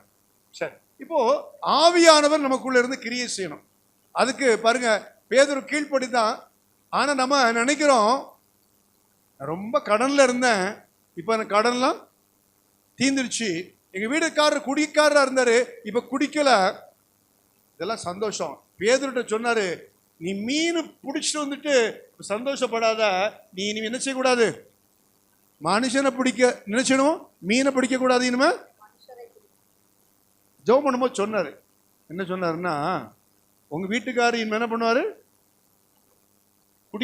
குடிக்கல வந்து வெளியே வந்துருவாரு, ஊழியம் பண்ணுவார். என்ன? இப்ப அதை கேட்ட உடனே சில பேருக்கு கஷ்டமா இருக்குது. என்னையா ஊழியம் பண்ணா என்னையா காசுக்கு எங்கேயா போறது? எப்பா உங்க புருஷனை குடியில இருந்து காப்பாத்துனதுக்கு முதல்ல அல்லேலூயா சொல்ல மாட்டீங்களா? எதுக்கு? நீ ஈரெல்லாம் கெட்டு போச்சு. எது? லிவர் எல்லாம் கெட்டு போச்சு. என்ன டாக்டர் சொல்றாரு, அவர் உடம்புல ரத்தமே இல்லையா, என்ன இருக்குது, ஆல்கஹால் தான் இருக்குது. அவர் எவ்வளவு நாள் இருப்பாருன்னு தெரியாது. இப்படி சொன்ன நம்ம வீட்டுக்காரரையோ நம்ம குடும்பத்துல யாரையோ ஆண்டவர் சொல்றாரு, இல்ல இப்ப போய் செக் பண்ணு, லிவர்லாம் நல்லா ஆயிடுச்சு. இப்ப போய் செக் பண்ணு, பிளட் எல்லாம் நல்லா ஆயிடுச்சு. இவர் இன்னும் 100 வருஷம் வாழ்வாரு. அன்னைக்கு விட்டுருந்தா போயிருப்பாரு. இன்னைக்கு தேவன் தொட்டாரு, இன்னைக்கு அவர் உயிரோடு கூட இருக்கிறாரு. இப்ப ஆண்டவர் கேட்கிறாரு, நீ எனக்கு வேணும். யாருக்கு? ஆண்டவர் இப்படிதான் சொல்லுவார். எப்படி? ஒரு நல்லதை பண்ணிட்டு அடுத்து சொல்லுவாரு, நீ எனக்கு வேணும். எது வேணும்? நீ எனக்கு. அதுதான் கஷ்டமா இருக்குது. எதுக்கு கஷ்டமா இருக்குது? எது கஷ்டமா இருக்குது? நீ எனக்கு வேணும்னு சொல்லி ஆண்டவருக்கு பின்னாடி போகணும்னா தான் கஷ்டமா இருக்குது. பேதுரு பார்த்து பின்னாடி சொல்றாரு, என் ஆடுகளை மேய்ப்பாயாக. இயேசுவ சிலுவையில் அப்படி அடைஞ்சாங்க. அவர் எப்படி சேர்த்தாங்களா? தலைகீழ அரைஞ்சிட்டாங்க. அப்படி தலைகீழ அரைஞ்சிட்டாங்க. அந்த அளவிற்கு தன்னை வசனத்துக்கு ஒப்பு கொடுத்தார். என்ன செஞ்சாரு? மரிக்கிறது ஒரு நாள் உண்மை. எப்படி? அதனால அதுக்காக பயப்படக்கூடாது. ஆனால் அதற்கு முன்பதாக நிறைய காரியத்தை அவர் மூலமாக கர்த்தர் சாதிக்க வைத்தார். எப்படி? ஆண்டவர் அவர் சும்மா விடல. எப்படி விடல? அவரை கொண்டு பெரிய காரியங்களை செய்கிறார். பெரிய பெரிய காரியங்களை செய்கிறார். வாசிக்க வேணாம். அப்போஸ்தலர் 3ஆம் அதிகாரத்தில் பார்த்தா அங்க ஒரு முடவன் இருக்கிறான். என் கையில காசு இல்லை, ஒண்ணு இல்லை, என்ன செய்ய, இயேசுவின் நாமத்தினால எழுந்து நடந்தாரு, ஓடிட்டான். அப்படி ஆண்டவர் அற்புதம் செய்ய. மீன் பிடிச்சிட்டு இருந்தவன் இப்ப என்ன செய்யறாரு? மனுஷரை பிடிக்கலாம் மாற்றுறாரு. கொர்நேலி வீட்டுக்கு போறாரு. அங்க எல்லாருக்கும் அபிஷேகம் கிடைக்குது. என்னது? அப்புறம் வாசிங்க, அப்போஸ்தலர் 10ஆம் அதிகாரத்துல வாசிச்சு பாத்தீங்கன்னா கடைசியில ஒரு 4-5 வசனத்துல வாசிக்க பார்க்கும்போது அங்க ஆண்டோட வசனத்தை சொல்லி கொண்டிருக்கும் பொழுது எல்லாருக்குள்ளும் தேவன் அபிஷேகத்தை ஊற்றுகிறார். எப்படி? வசனத்தை கேட்கும் பொழுது அபிஷேகமும் வருது. என்ன வருது? விடுதலை வருது. என்ன வருது? விடுதலை வருது. அப்போ கர்த்தர் இந்த வசனம் இல்லாம என்னதான் ஜெபம் பண்ணிட்டு போனாலும் விடுதலை டெம்பரரியா கிடைக்குமே தவிர பெர்மனண்டா கிடைக்காது. இதான் முக்கியமான சத்தியம். உங்களுக்கு பெர்மனண்டா வேணும்னா வசனமானது உங்க இருதயத்துக்குள்ள போகணும். நீங்க அதன்படி வாழ ஆரம்பிக்கணும். அதன்படி வாழ்றதுன்னா அப்படின்னா சில கேள்விகள் வருது. எப்படி? நிறைய கேள்விகள் வரும். சரி, நான் இப்போ எதுக்குள்ள வர போறேன்? இப்போ நம்மளுடைய 5 காரியங்களை வேகமா நிறைய அதை பத்தி எக்ஸ்பிளைன் பண்ண நினைச்சேன். அதில் வேகமா சுருக்கமா பண்ணிடுறேன். ஏன்னா பிற்காலம் இன்னொரு காலங்கள் வந்துச்சுன்னா தனித்தனியா ஒவ்வொன்றையும் உங்களுக்கு சொன்ன நல்லா இருக்கும். பாருங்க, இன்னைக்கு ஆண்டவருடைய ஊழியத்தை பண்ணுகிற பரிசுத்த வான்களுக்கும் என்ன வரும்? பிரச்சனை என்ன வரும்? தோமாவை சும்மா விட்டாங்களா? ஈட்டி வச்சு குத்தி கொண்டுட்டாங்க. எப்படி? சவுலை சும்மா விட்டாங்களா? கல்லெறிஞ்சாங்க, செத்துட்டான்னு நினைச்சாங்க, சாட்டையால் அடிச்சாங்க. உலகத்துல பாத்தீங்கன்னா அதான் சொல்றது யோவான் 16ஆம் அதிகாரம் 33ஆம் வசனம் சொல்லுது, உலகத்தில் உங்களுக்கு என்ன உண்டு? நான் சொல்றது இப்போ உங்களுக்கு இல்ல, எங்களை போன்ற ஐயா மாதிரி இருக்கிற ஆட்களுக்கு என்ன உண்டு? ஆனாலும் என்ன செய்யுங்க? திடன் கொள்ளுங்க, நான் உலகத்தை. ஆமா, உலகத்துல. அப்போ இதை எப்படி ஜெயித்தாருன்னு சொல்லி வேதம் சொல்லுகிறது. சங்கீதம் 119:71 சொல்லுது. சங்கீதம் 119:71 நான் உபத்திரவப்பட்டது என்னது? யாராவது சொல்லுவீங்களா? யாராவது சொல்லுவீங்களா? நான் கடன் பட்டது நல்லது, நான் குடிகாரனை திருமணம் முடிச்சு வச்சது நல்லது சொல்லுவீங்களா? அவரை மனம் திரும்ப வைக்கிறதுக்கு இயேசு என்ன பயன்படுத்துறதுக்காகத்தான் உங்களை கல்யாணம் முடிச்சு வச்சிருந்திருக்கலாம். உங்களுக்கு தெரியாம நீங்க நல்ல பிள்ளை, அவரும் நல்ல பிள்ளை தான், ஏதோ மாட்டிக்கிட்டாரு. ஆனா இன்னைக்கு அவர் மனம் திரும்பதுக்காக உங்களுக்கு என்ன கொடுத்தாரு? ஐயா சொன்னாங்க, அவங்க அம்மா 20 வருஷமா ஜெபம் பண்ணிட்டே இருந்தாங்க. அந்த அம்மா சொன்னாங்க, ரொம்ப நல்லது, என் குடும்பமே ரட்சிக்கப்பட்டு என் பையன் ஊழியக்காரனா வந்துட்டாரு. அல்லேலூயா. ஒரு திட்டம் வச்சிருக்காரு. எப்படி? என்ன குறித்து, உங்களை குறித்து. நீங்க கவலைப்படுறதா உங்க வேலை.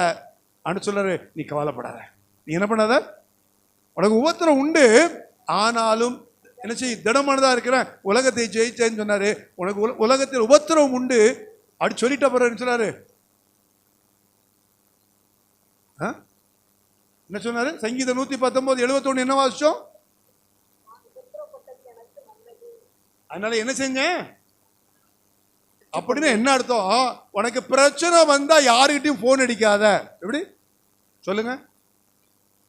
பக்கத்து வீட்டில் போய் பேசிட்டு இருக்காத, எனக்கு இந்த பிரச்சனை. பெண்கள் உங்க அம்மா கிட்ட போன் பண்ணி இதெல்லாம் உட்காந்து டிஸ்கஸ் பண்ணாத. பைபிள் எடு. என்ன செய்? பைபிள் எடு, வாசி. என்ன செய்யுங்க? வாசிங்க. உங்களுக்கு என்ன பிரச்சனை வந்துச்சோ அது கொஞ்ச நாள் கழிச்சு பார்ப்பீங்க, அது இருந்த இடமே தெரியாம போயிடும். என்ன செய்யணுமா? அது இருந்த இடமே. இதெல்லாம் தெரிஞ்சுக்கிட்டு நீங்க வாழ்ந்தா, இது மாதிரி கிறிஸ்தவங்களா இருந்தா கர்த்தர் என்ன செய்வாரு? அவர் கொடுக்க வேண்டிய ஆசீர்வாதத்தை குறைவில்லாம கொடுப்பாரு. என்ன செய்வாரு? உபாகமம் 28ஆம் அதிகாரத்துல முதல் வசனம் சொல்லுகிறது, அவருடைய கற்பனைகளையும் அவருடைய கட்டளைகளையும் நியாயப்பிரமாணங்களையும் நியமங்களையும் நீ உண்மையாய் கை கொண்டால் நான் உன்னை மேன்மையாக என்ன வைப்பேன். சும்மா சொல்லல, எப்படி மேன்மையாக வைப்பேன்னு சொல்லல, சகல ஜாதிகளிலும். உன்னை சுத்தி இருக்கிறவங்க, அம்மா பக்கத்துல இன்னும் ரட்சிக்கப்படாதவங்க, உங்களை திட்டிகிட்டே இருக்கிறவங்க, உங்களுக்கு பிரச்சனை பண்றவங்க, உங்க கூட போராடிக்கிட்டு இருக்கிறவங்க, அவங்களுக்கு முன்பதாக உங்களை. ஆனா ஒரு கண்டிஷன் போட்டுட்டாரு. என்ன செய்ய? என் வசனத்துக்கு உண்மையாய் கீழ்ப்படினார். உண்மையா நீங்க அது நீங்க எங்க நம்மகிட்ட இல்லாத பிரச்சனை என்ன? நம்மகிட்ட இருக்கிற பிரச்சனை என்ன? நமக்கும் வசனத்துக்கும் சில நேரத்தில் என்ன இல்லை, எனக்கு ஒரு ஆசீர்வாதமா ஒரு வாசனம் சொல்லிட்டு போங்கய்யா. எப்படி? ஒரு அட்டை கொடுக்குற 1ஆம் தேதி, ஜனவரி 1ஆம் தேதி, ஐயா இந்த வசனம் எனக்கே கொடுத்த மாதிரி இருக்கு. எப்படி? எப்படி இருக்குது? எப்படி ஐயா அவர் கொடுத்தாரு வசனம்? என்ன கொடுத்தாராம்? ஏசாயா 43ஆம் அதிகாரம் 19ஆம் வசனத்தை இப்படி கொடுத்திருக்கிறாரு. இதோ நான் உனக்கு புதிய காரியத்தை செய்வேன், அது இன்றைக்கே. ஐயா இன்னைக்கு நடக்குமா? எதுவா? உனக்கு ஒரு புதிய காரியம் சொல்லுவாங்களா? இதோ குடுகுடுப்புக்காரன் சொல்லுவான். என்ன சொல்லுவான்? என்ன சொல்லுவான்? என்ன சொல்லுவான்? நல்ல காலம் பிறக்குது, நல்ல காலம் பிறக்குது, நல்ல காலம் பிறக்குது. அதை மாதிரி இதை வாசிச்ச உடனே எனக்கு புதிய காலம் வந்துச்சு, புதிய காலம் வந்துச்சு, வசனத்தை கொடுத்துட்டாங்க அப்படின்னு சொல்றாரு. இதோ உனக்கு புதிய, அது இன்றைக்கே தோன்றும், நீங்கள் அதை அறியீர்களா? நீங்கள் அதை அறியீர்களா? இதெல்லாம் எனக்கு ஏதோ கொடுத்துட்டாரியா, இந்த மாதிரி தான் எனக்கு பேசணும், இந்த மாதிரி தான் வசனம் தரணும், இதுக்கு தான் நான் சபைக்கு வந்தேன், இதுக்கு தான் பாஸ்டர்ட்ட வந்தேன், அவர் நல்ல வசனம் கொடுத்துட்டார். எப்படி? எப்படியா? நீ கீழ்ப்படிஞ்சா அந்த வசனம் உனக்கு செயல்படும். எப்படி? நீ வசனத்துக்கு நடுங்குனா உனக்கு இந்த வசனம் உனக்கு கிரியை செய்யும். அவன் என்ன செய்யறான்? எங்க எங்க உங்களுக்கு வந்து வனாந்தரத்திலே வழியையும் வனாந்தரமான உங்க வாழ்க்கை இனி வாழ்க்கையே இல்லை என்று சொல்லி தடுமாறி துக்கத்தோடு வேதனையோடு கண்ணீரோடு பாடுகளோடு உபத்திரவத்தோடு இனி ஏன் வாழ வேண்டும் என்று வந்திருக்கிற நமக்கு அவர் சொல்றாரு, வனாந்தரத்துல வழியையும். ஐயா எல்லாம் அடைப்பட்டு போச்சு அப்படி சொல்றோம் இல்லையா, எல்லாம் அடைப்பட்டு போச்சு. அங்க ஒரு வழி வச்சிருக்கிறாரு, வழியையும் சொல்லுங்க, ஆறுகளையும் உண்டாக்கும். அவாந்திர வெளியில அப்படின்னா என்ன, ஒரு பாலைவனம் மாதிரி இருக்க இடத்துல என்ன இருக்காது, மழையும் பெய்யாது, தண்ணி இருக்காது, அங்க வறண்டு போயிருக்கும். அப்படிப்பட்ட வறண்டு போன உங்க வாழ்க்கையில கர்த்தர் என்ன செய்வாராம், என்ன செய்வாரு, ஆறுகளை உண்டாக்குனா. ஆறு எங்க இருக்குதோ இங்க பாருங்க, தண்ணி ஊத்தி செடியெல்லாம் வளர்த்துருக்கிறீங்க. ஆத்துக்கிட்ட போய் தண்ணி ஊத்துவீங்களா? அங்க இருக்கிற தென்னை மரம்லாம் பாருங்க பெரிய பெரிய காயா காய்க்கும். நிறைய பேர் தென்னை மரம் வச்சிருப்பாங்க. ஆறு இங்க பக்கத்துல வந்து பாருங்க, எங்க இருக்குது, எங்க இருக்குது, தாமிரபரணி ஆறா காவேரி ஆறா பக்கத்துல இருக்குது? இது தாமிரபரணியா? சொல்லுங்களேன். காவேரி ஆறு. கொஞ்சம் வந்து பாருங்களேன், இந்த இந்த ஓரத்தெல்லாம் பார்த்தீங்கன்னா நல்லா பச்சை புல்லோ எந்த மரம் வச்சிருந்தாலும் சூப்பராக இருக்கும். உங்க வாழ்க்கையும் அப்படி ஆகும். உங்க வாழ்க்கையும் வாக்குத்தத்தம் வச்சிருக்காரு. எப்போ நீங்க படிச்சு அதன்படி வாழும்பொழுது. முதலாவது ஒரு காரியம் சொன்னேன், தேவருக்கு பிரியமாய் ஊழியங்கிற பண்ணியோ அல்லது இன்னும் பரிசுத்தமாகவோ வசனத்தின்படி நடுங்கிறவர்களுக்கு உபத்திரம் வரத்தான் செய்யும். நீங்க திடமானதா இருங்க, நான் உலகத்தை ஜெயிப்பேன். இன்னொரு காரியம், நம்மளை மாதிரி, யார மாதிரி, யார மாதிரி, நம்மளை மாதிரி, ரெண்டாவது லெவல்ல நம்மளை மாதிரி அப்படி வச்சுக்கோங்க. நீங்க நல்லவங்க தான். அதனால் ஊழியக்காரர் உங்களுக்காக உபவாசம் பண்ணி காலையில் எழும்பி ஒரு குறைஞ்சபட்சம் 3 மணி நேரம் 4 மணி நேரம் ஜெபம் பண்ணிட்டு வந்து உங்களுக்காக ஜெபம் பண்ணிட்டு அதுக்கப்புறம் பிரசங்கிக்கிறாரு.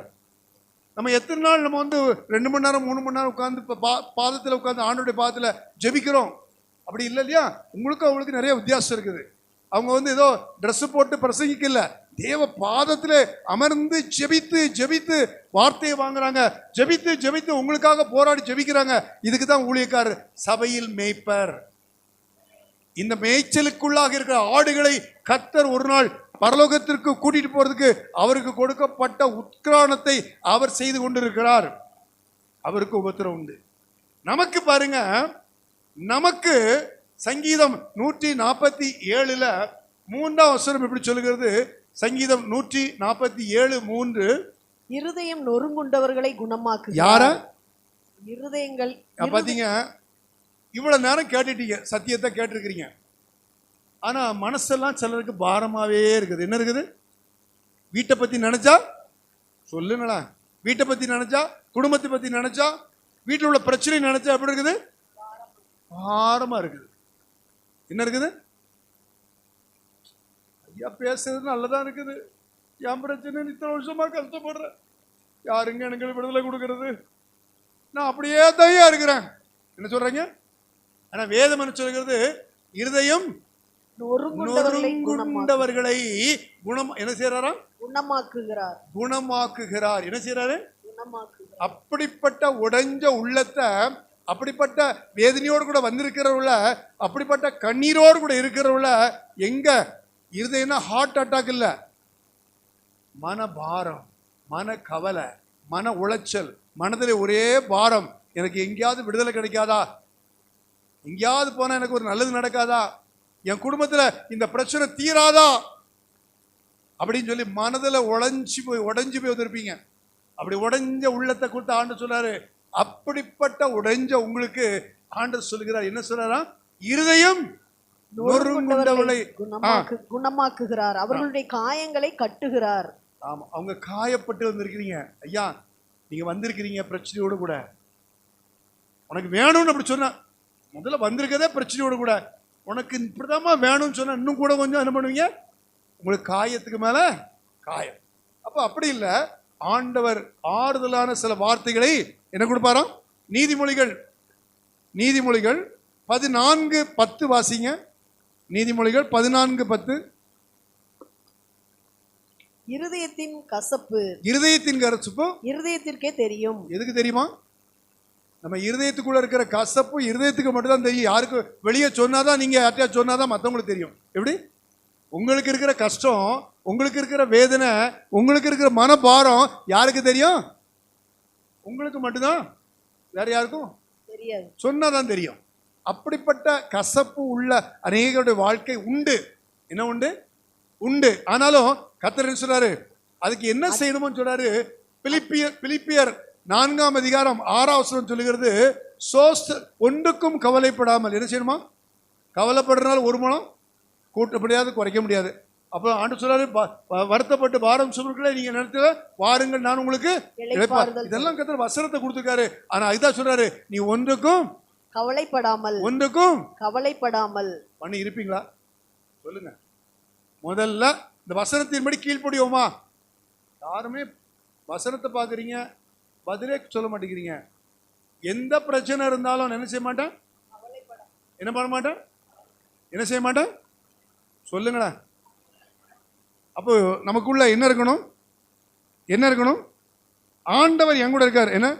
சோர்ந்து போகாதே மனமே, சோர்ந்து போகாதே, சோர்ந்து போகாதே மனமே, சோர்ந்து போகாதே. கையை தட்டி பாடுவோம். கண்டுனை அழைத்த தேவன் கைவிடுவாரோ, கண்டுனை அழைத்த தேவன் கைவிடுவாரோ, சோர்ந்து போகாதே மனமே, சோர்ந்து போகாதே. துன்பங்கள் தொல்லைகள் உன்னை சூழ்ந்து கொண்டாலும், துன்பங்கள் தொல்லைகள் உன்னை சூழ்ந்து கொண்டாலும், அன்பர் உன்னை தேற்றும் நேரம் ஆனந்தம் அல்லோ, அன்பர் உன்னை தேற்றும் நேரம் ஆனந்தமல்லோ, சோர்ந்து போகாதே மனமே, சோர்ந்து போகாதே. போராட சோர்ந்து போகாதே, போராட சோர்ந்து போகாதே. அல்லேலூயா. ஆண்டவருக்கு சோர்ந்து போறது பிடிக்காது. யாரு? ஒன்றுக்கும் கவலைப்படாமல் எல்லாவற்றையும் குறித்து. எங்க வீட்டுக்காரர் குடிச்சதுக்காக சோஸ்திரம், இந்த கடன் பிரச்சனை வந்ததுக்காக சோஸ்திரம், இந்த கை வலிக்கிறதுக்காக, ஒன்றுக்கும் கவலைப்படாமல் எல்லாவற்றையும் குறித்து சோஸ்திரத்தோடு கூடிய ஜெபத்திலே என் தேவனுக்கு தெரியப்படுத்துங்கள். யார்கிட்ட சொல்லுங்கம்மா? ஐயா அந்த ஊழியக்காட்ட சொல்லிட்டேன், அவர் ஜெபம் பண்றேன்ட்டாரு. அப்படி சொல்லல. யார்கிட்ட ஜெபம் பண்ணுமா? தேவனிடத்துல ஜெபம் பண்ணி சொல்லுங்க. இங்க ஜெபம் பண்ணீங்க இல்லையா? மழை வேணும், போகும்போது மழை பெய்யுமா பெய்யாதா? பெய்யணும். அதுதான் ஜெபம். எப்படி? எலியாவின் தேவன் நம் தேவன். யாரு? எலியாவின் தேவன். மழை வேணும்னு சொல்லி கேட்ட மழை பெய்யும், மழை வேண்டான்னு நிறுத்த மழை நின்று போயிடும். இப்ப எலியாவுக்கு ஒரு மாதிரி பண்ணுவார், எனக்கு ஒரு மாதிரி பண்ணுவார், அப்படி இல்லை. அவர் பட்சபாதம் உள்ளவர் அல்ல. இங்க என்ன சொல்றாரு? நீ ஒன்றுக்கும் கவலைப்படாமல் எல்லா மார்க்கு கொஞ்சம் குறைஞ்சு போனாலும் பரவாயில்ல, ஆண்டவரே சோஸ்திரம். எப்படி? மார்க்கு குறைஞ்சாலும் பரவாயில்ல, ஏதோ நன்மைக்கு தான் பண்ணிருக்கிறீங்க, அடுத்த முறை மார்க் கொடுத்துருவீங்க, நான் அடுத்த இயர் படிக்கிற கிளாஸ்ல நான் தான் ஃபர்ஸ்ட் வருவேன், நீங்க எனக்கு உயர்த்துவீங்க, நான் இனி வசனத்தின்படி நடப்பேன். எல்லாவற்றையும் சோஸ்திரத்தில் கூடக்கூடிய ஜெபத்துல தேவனுக்கு தெரியப்படுத்துங்கள். அப்பொழுது, எப்பொழுது? அப்பொழுது நீங்க கவலைப்படாம இருந்து சோஸ்திரத்தோடு கூட ஜெபத்துல தெரியப்படுத்தும் பொழுது, கர்த்தரிடத்துல மட்டும் சொல்லும் பொழுது, உங்க ஜெபத்தை அவருக்கு கண்ணீரை ஊற்றும் பொழுது, விடாம விசுவாசத்தோடு கேட்டுக்கொண்டே இருக்கும் பொழுது, எல்லா புத்திக்கும் மேலான தேவ சமாதானத்தை கொடுத்து கர்த்தர் காத்துக்கொள்வார். அல்லேலூயா. சமாதானம் இல்லாம வந்திருக்கிறீங்களா? பிரச்சனையோடு கூட வந்திருக்கிறீங்களா? கண்ணீரோடு கூட வந்திருக்கிறீங்களா? கர்த்தர் உங்களுக்கு சமாதானத்தை கொடுப்பார். இப்பொழுதே கொடுப்பார். இப்பொழுதே இந்த காரியம் நடக்கும். என்ன கிடக்கும்? இப்பொழுதே. அடுத்தது உங்களுக்கு இன்னும் கொஞ்சம் வேகமா போறேன். அடுத்த பாவத்திலிருந்து விடுதலை. இதுல இருந்து பாவத்துக்கு முன்னாடி சாபத்தை சொல்லிடுறேன். சாபத்துக்கு உபாகமம் 28ஆம் அதிகாரத்துல 15ஆம் வசனம் சொல்லுகிறது. 2 காரியங்கள் சாபத்தை குறித்து இருக்குது. ஒன்னு, வசனத்தின்படி நடக்கலன்னா சாபம். எப்படி? உபாகமம் 28:15 வாசிங்க. உபாகமம் 28:15. இன்று நான் உனக்கு விதிக்கிற உன் தேவனாகிய கர்த்தருடைய. இன்றைக்கு என்ன சொல்லுவா? ஆண்டவர் நமக்கு வசனத்தை கொடுத்துட்டாரு. அன்னைக்கு நம்ம கையில கிடையாது, இன்னைக்கு நம்ம கையில கொடுத்துட்டாரு. எல்லா கற்பனைகளின்படியும் எல்லா கற்பனைகளின்படி கட்டளைகளின்படி நடக்க கவனமா இருக்கிறது. நடக்கிறதுக்கு எப்படி இருக்கணுமா? கவனமா இருக்கிறதற்கு. ஒருத்தர்கிட்ட 10,000 ரூபாய் கொடுத்தீங்க, 10 நாள்ல தர்றேன்னாரு. ஆனா 11ஆவது நாளைக்கு தரல. அதை கேட்கறது காலைல எழும்புறதுக்குள்ள அவருக்கு போன் அடிச்சு 10 நாள்ல தரீங்களா, நீங்க இன்னும் ஏன் பணம் தரலன்னு கேட்குறீங்க. கவனமா அந்த காசு மேல இருக்கிறீங்களா இல்லையா? இங்க சொல்லுது, நீ அதெல்லாம் விட்டுரு. எதை விடாத, இந்த வசனத்தை கவனமாய் என்ன செய்யணுமா? வாசிங்க. அவர் சத்தத்துக்கு செவிகொடாதே போவாயாகில். இன்னைக்கு அவருடைய வார்த்தைக்கும் எனக்கும் சம்பந்தம் இல்லாம வாழ்ந்தீங்கன்னா என்ன செய்வீங்க? வாசிங்க. இப்பொழுது சொல்லப்படும் சாபங்கள் எல்லாம், அப்பொழுது கீழே கொடுக்கப்பட்ட இந்த சாபங்கள் உன்மேல் வந்து உனக்கு பலிக்கும். ஆமாங்க, உங்க மேல பலிச்சிரும். அப்படின்னு என்ன அர்த்தம்? சபிக்கிறதுக்காக கூப்பிட்டு வந்தீங்க இல்ல, சாபம் வர்றதுக்கு காரணம் தெரிஞ்சுக்கணும். எப்படி சாபம் ஏன் வருதுன்ட்டு முதல்ல தெரிஞ்சுக்கணும். தெரிஞ்சுக்கிட்டா சாபம் வராதபடிக்கு நம்ம எப்படி போ. அப்ப அங்க இருந்து பாத்தீங்கன்னா அந்த உபாகமத்துல 28ஆம் அதிகாரம் 1லிருந்து 14 வரைக்கும் ஆசீர்வாதம் ஆசீர்வாதம். நீ கையிட்டு செய்கிற பிரயாசத்தை ஆஸ்வதிப்பேன், உன்னை வாளாக்காமல் தலையாக்குவேன், உனக்கு எதிராக ஒரு வழியா வருவான், 7 வழியா ஓடுவான், எல்லாம் சொல்லி பிடிச்சிடுறாரு. 15க்கு அப்புறம் தொடங்குறாரு பாருங்க. சாபம் சாபம் சாபம் சாபம் வரிசையா. இங்க கொஞ்சம் தான் கொடுக்குறாரு, சாபம் நிறைய இருக்கு. எப்படி சாபம்? அப்ப சாபத்தை வாங்குறதுக்கு இந்த உலகத்தில் நம்ம இல்ல. என்ன இல்ல? இது ஒரு சாபம். இன்னொரு காரியம், நீதிமொழிகள் 26:2 வாசிங்க. நீதிமொழிகள் 26:2 வாசிங்க. என்னாச்சு? அடைக்கலான் குருவி அலை தகைவிலான் குருவி பறந்து போவது போலும் காரணம் இல்லாமல் இட்ட சாபம் தங்காது. ஒரு அர்த்தம் புரிஞ்சுக்கணும். ஒருவேளை உங்களுக்கும் மாமியாருக்கும் என்ன, உங்களுக்கும் மாமியாருக்கும் ஒரு பிரச்சனை. நீங்க நிறைய வீட்டில் அதான பிரச்சனை. ஆரம்பமே அங்கதான். கல்யாணம் முடிச்சு போன உடனே எனக்கு அந்த வீட்டில் இருக்க விசிட்டர்ல தனியாக கூட்டு போயிருங்க அப்படின்னு சொல்லி போற பிள்ளைங்க நிறைய இருக்குது. என்ன பிரச்சனை? வீட்டில் பிரச்சனை அப்படின்னு என்ன செய்யறாங்க? அந்த அம்மா என்ன சொல்லுது? இந்த பிள்ளை அம்மா மாமியாரை மதிக்காம, மாமியாருக்கு சாப்பாடு கொடுக்காம, மாமியாரை பத்தி தன் புருஷன்ட்ட சொல்லி சொல்லி அம்மாவை திட்ட ஆரம்பிக்க வச்சுச்சு. எப்படி? இந்த பொண்ணு வந்து என் பையனையே கெடுத்து விட்டா, நீ நல்லா இருப்பியா அப்படின்னு சொல்லிவிட்டாங்க. எப்படி புரியுதா? யாருக்கு புரியலையோ? யாருக்குமே புரிய. தூக்கம் வந்துருச்சா? முடிச்சிடலாமா? யாருக்கெல்லாம் முடிச்சிடலாம் சொல்லுங்க, அல்லையா சொல்லுங்க. ஒருத்தர் கூட ஐயோ நான் முடிச்சிடலாம் பார்த்தேன், அல்லையோ சொல்ல மாட்டேங்கிறீங்க. சரி ஓகே பரவாயில்ல, 5 நிமிஷத்துல முடிச்சிடுறேன். டைம் எடுத்துக்க மாட்டேன். பட் இருந்தாலும் இந்த ஒரு ஒரு ஒரு சப்ஜெக்டை கொஞ்சம் வழங்க பண்ணிட்டா நமக்கு விடுதலை வந்துடும். என்ன வந்துடும்? விடுதலை வந்துடும். அதுக்காக தான் இந்த டாபிக் ஐயா கொடுத்த டாபிக்காக இதை கொண்டு போறேன். சரியா? அல்லேலூயா அல்லேலூயா. அப்போ இந்த சாபமானது கொடூரமானது. எப்படி கொடூரமானது? நான் ஒரு கிராமத்திலிருந்து தான் வந்திருக்கிறேன். எப்படி வாழப்பாடியோட சின்ன கிராமம். எங்க ஊர்ல என்னுடைய வயதை காட்டிலும் ஒரு கொஞ்சம் வயது கம்மியா ஒரு பொண்ணு வந்து ஊமையா இருக்கும். அப்படி ஊமைன்னா தெரியுமா? தெரியாதோ? வாய் பேச முடியாது. எங்க ஊர்ல உள்ள பெரியவங்க சொல்லுவாங்க, இந்த பொண்ணுடைய தாத்தா யாரு? வாயில பேச வரல இல்லையா? தாத்தா என்ன பண்ணாராம், பக்கத்து வீட்டுக்கார இன்னொரு சகோதரி இந்த ஐயாவை கொஞ்சம் ஏதோ திட்டி விட்டாங்கன்னு சொல்லி அவர் கொஞ்சம் கோவக்காரரு, கத்தி எடுத்துட்டு வந்தாராம். அந்த திட்டின அம்மாவை நாக்க பிடிச்சி இழுத்து கட் பண்ணி விட்டாராம். எப்படி புரியுதா? என்ன பண்ணாரு? யாரு? அந்த பக்கத்து வீட்டுக்கார அம்மாவை. அந்த அம்மா என்ன செஞ்சு சும்மா விட்டுருக்குமா? என்ன செய்ய? நீ உன் பிள்ளை உன் பேரன் பேத்திலாம் நாசமா போவான்னு சொல்லிடுச்சு. இப்ப அந்த பிள்ளை எப்படி எப்படி எப்படி பிறந்திருக்கு? ஒரு சாபம் பலிக்கணும்னா எப்படி? சாபத்துக்குரியவர்களாய் நடந்தால் அந்த சாபம், இன்னொருத்தர் சாபம் விட்டால் அந்த சாபம் பலிக்கும். அதனால நம்ம அதுதான் கிறிஸ்தவங்க என்ன செய்யணுமா? பிலிப்பியர் 4ஆம் அதிகாரம் 4ஆம் வசனத்தை சொல்ற மாதிரி 4:5 சொல்ல மாதிரி சந்தோஷமா இருங்க. உங்கள் சாந்த குணம் எல்லா ஜனங்களுக்கும் தெரிந்திருக்க கடவுது. என்ன செய்யணுமா? சாந்தமா இருங்கன்னா என்ன? கோவப்படாதீங்க.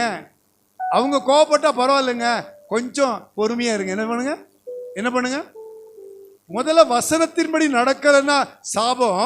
இன்னொன்னு, சாபத்துக்கு ஏற்றபடி உலகத்துல யாரோட சண்டை போட்டு அவங்க சபிச்சுட்டா அது காரணம் இருந்தா அந்த சாபம் நமக்கு வந்துடும். உங்களுக்கு மட்டும் இல்ல, உங்க பிள்ளைக்கு, உங்க பேர பிள்ளைக்கு 4வது தலைமுறை மட்டும் வந்துட்டே இருக்கும். எப்படி சிலர் சொல்லுவாங்க, இந்த சுகர்லாம் இருக்கு இல்லையா, சுகரு சில வியாதிகள்லாம் சொல்லுவாங்க, உங்க அப்பாவுக்கு இருந்துச்சோ, அப்பாட்ட இருந்த சாபம் வந்துச்சு. எப்படி? என்னது? அப்பாட்ட இருந்து வியாதி வரல, சாபத்தினுடைய காரியங்கள் உள்ள வந்துச்சு. அங்கெல்லாம் பார்க்காதீங்க, உங்க மேல அடி விழுந்துற போகுது. சரியா? அந்த பையனையும் அடிப்பாங்க, அங்க பார்த்தாலும் அடிப்பாரு. எப்படி? சரி, இப்போ என்ன? இப்போ அதுக்கு ஒரு ஆண்டவர் ஒரு சின்ன ஒரு காரியம் சொல்ல பாருங்க. 2 பேதுரு 2ஆம் அதிகாரம் 14ஆம் வசனம். 2 பேதுரு 2ஆம் அதிகாரம் 14ஆம் வசனம் எடுத்தவங்க வாசிங்க. பின்னாடி தான் இருக்கு. 2 பேதுரு 2:14. பைபிள். விபச்சார மயக்கத்தால் நிறைந்தவர்களும் பாவத்தை விட்டோயாதவர்களுமாய் இருக்கிற கண்களை உடையவர்கள் உறுதி இல்லாத ஆத்துமாக்களை தந்திரமாய் பிடித்து பொருளாசைகளில் பழகின இருதயம் உடையவர்களை சாபத்தின் பிள்ளைகள் செம்மையான வழியை விட்டு தப்பி நடந்து இவங்க யார் சாபத்தின் பிள்ளைகள் என்று சொல்லப்பட்டிருக்கு. என்ன பண்ணிருக்குது? யாரு? விபச்சார மயக்கத்தால். இப்படி இன்னைக்கு சாபத்துக்கு காரணம் என்ன அப்படின்னு பார்க்கும்போது இதுவும் ஒரு ரீசன். எப்படி? இதுவும் ஒரு ரீசன். அப்ப இன்னைக்கு சாபம். அப்போ ஆண்டவர் சிலுவையில் அறையப்பட்டார். என்ன பண்ணாரு? ஆண்டவர் என்ன பண்ணாரு? சிலுவையில் அறையப்பட்டாரு. எதுக்கு? சாபத்தை. எடுத்தவங்க வாசிங்க. கலாத்தியர் 3ஆம் அதிகாரம் 13ஆம் வசனம். கலாத்தியர் 3ஆம் அதிகாரம். மரத்திலே தூக்கப்பட்ட எவனும் சபிக்கப்பட்டவன் என்று எழுதியிருக்கிறபடி கிறிஸ்து நமக்காக சாபமாகி நியாயப்பிரமாணத்தின் சாபத்துக்கு நம்மை நீங்களாக்கி மீட்டுக் கொண்டார். ஆமா, நமக்கு இந்த பூமியில இதெல்லாம் சாபம் சொல்லி இந்த வேத புத்தகத்தில் எழுதி வைத்திருந்தா கூட ஆண்டவர் நமக்கு என்ன ஆயிட்டாரு? அவர் சிலுவையில தொங்கினதுனால நம்முடைய சாபத்தை. அப்ப நீங்க என்ன செய்யணும்? ஆண்டவரே, இந்த வசனத்தை வைத்து ஜெபிக்கணும். ஆண்டவரே, என்னுடைய பெற்றோர்கள் அல்லது நானே வாய் தவறி பேசி எனக்கு ஒரு சாபம் யாரும் விட்டிருந்தா அந்த சாபம் என்னையோ என் கணவனையோ என் பிள்ளைகளையோ பேர குழந்தைகளையோ என்ன செய்யக்கூடாது, அது தொடாதபடிக்கு நீ சிலுவையில ஏற்றுக்கொண்ட அந்த சாபத்தை ஆண்டவர் எங்க சாபத்தை நீர் எடுத்து போடும். என்ன செய்யுங்க? என்ன செய்யணும்? சொல்லுங்களேன். உங்களுக்கு தான் சொல்ல வந்திருக்கிறேன். தூங்காதீங்க. எப்படி?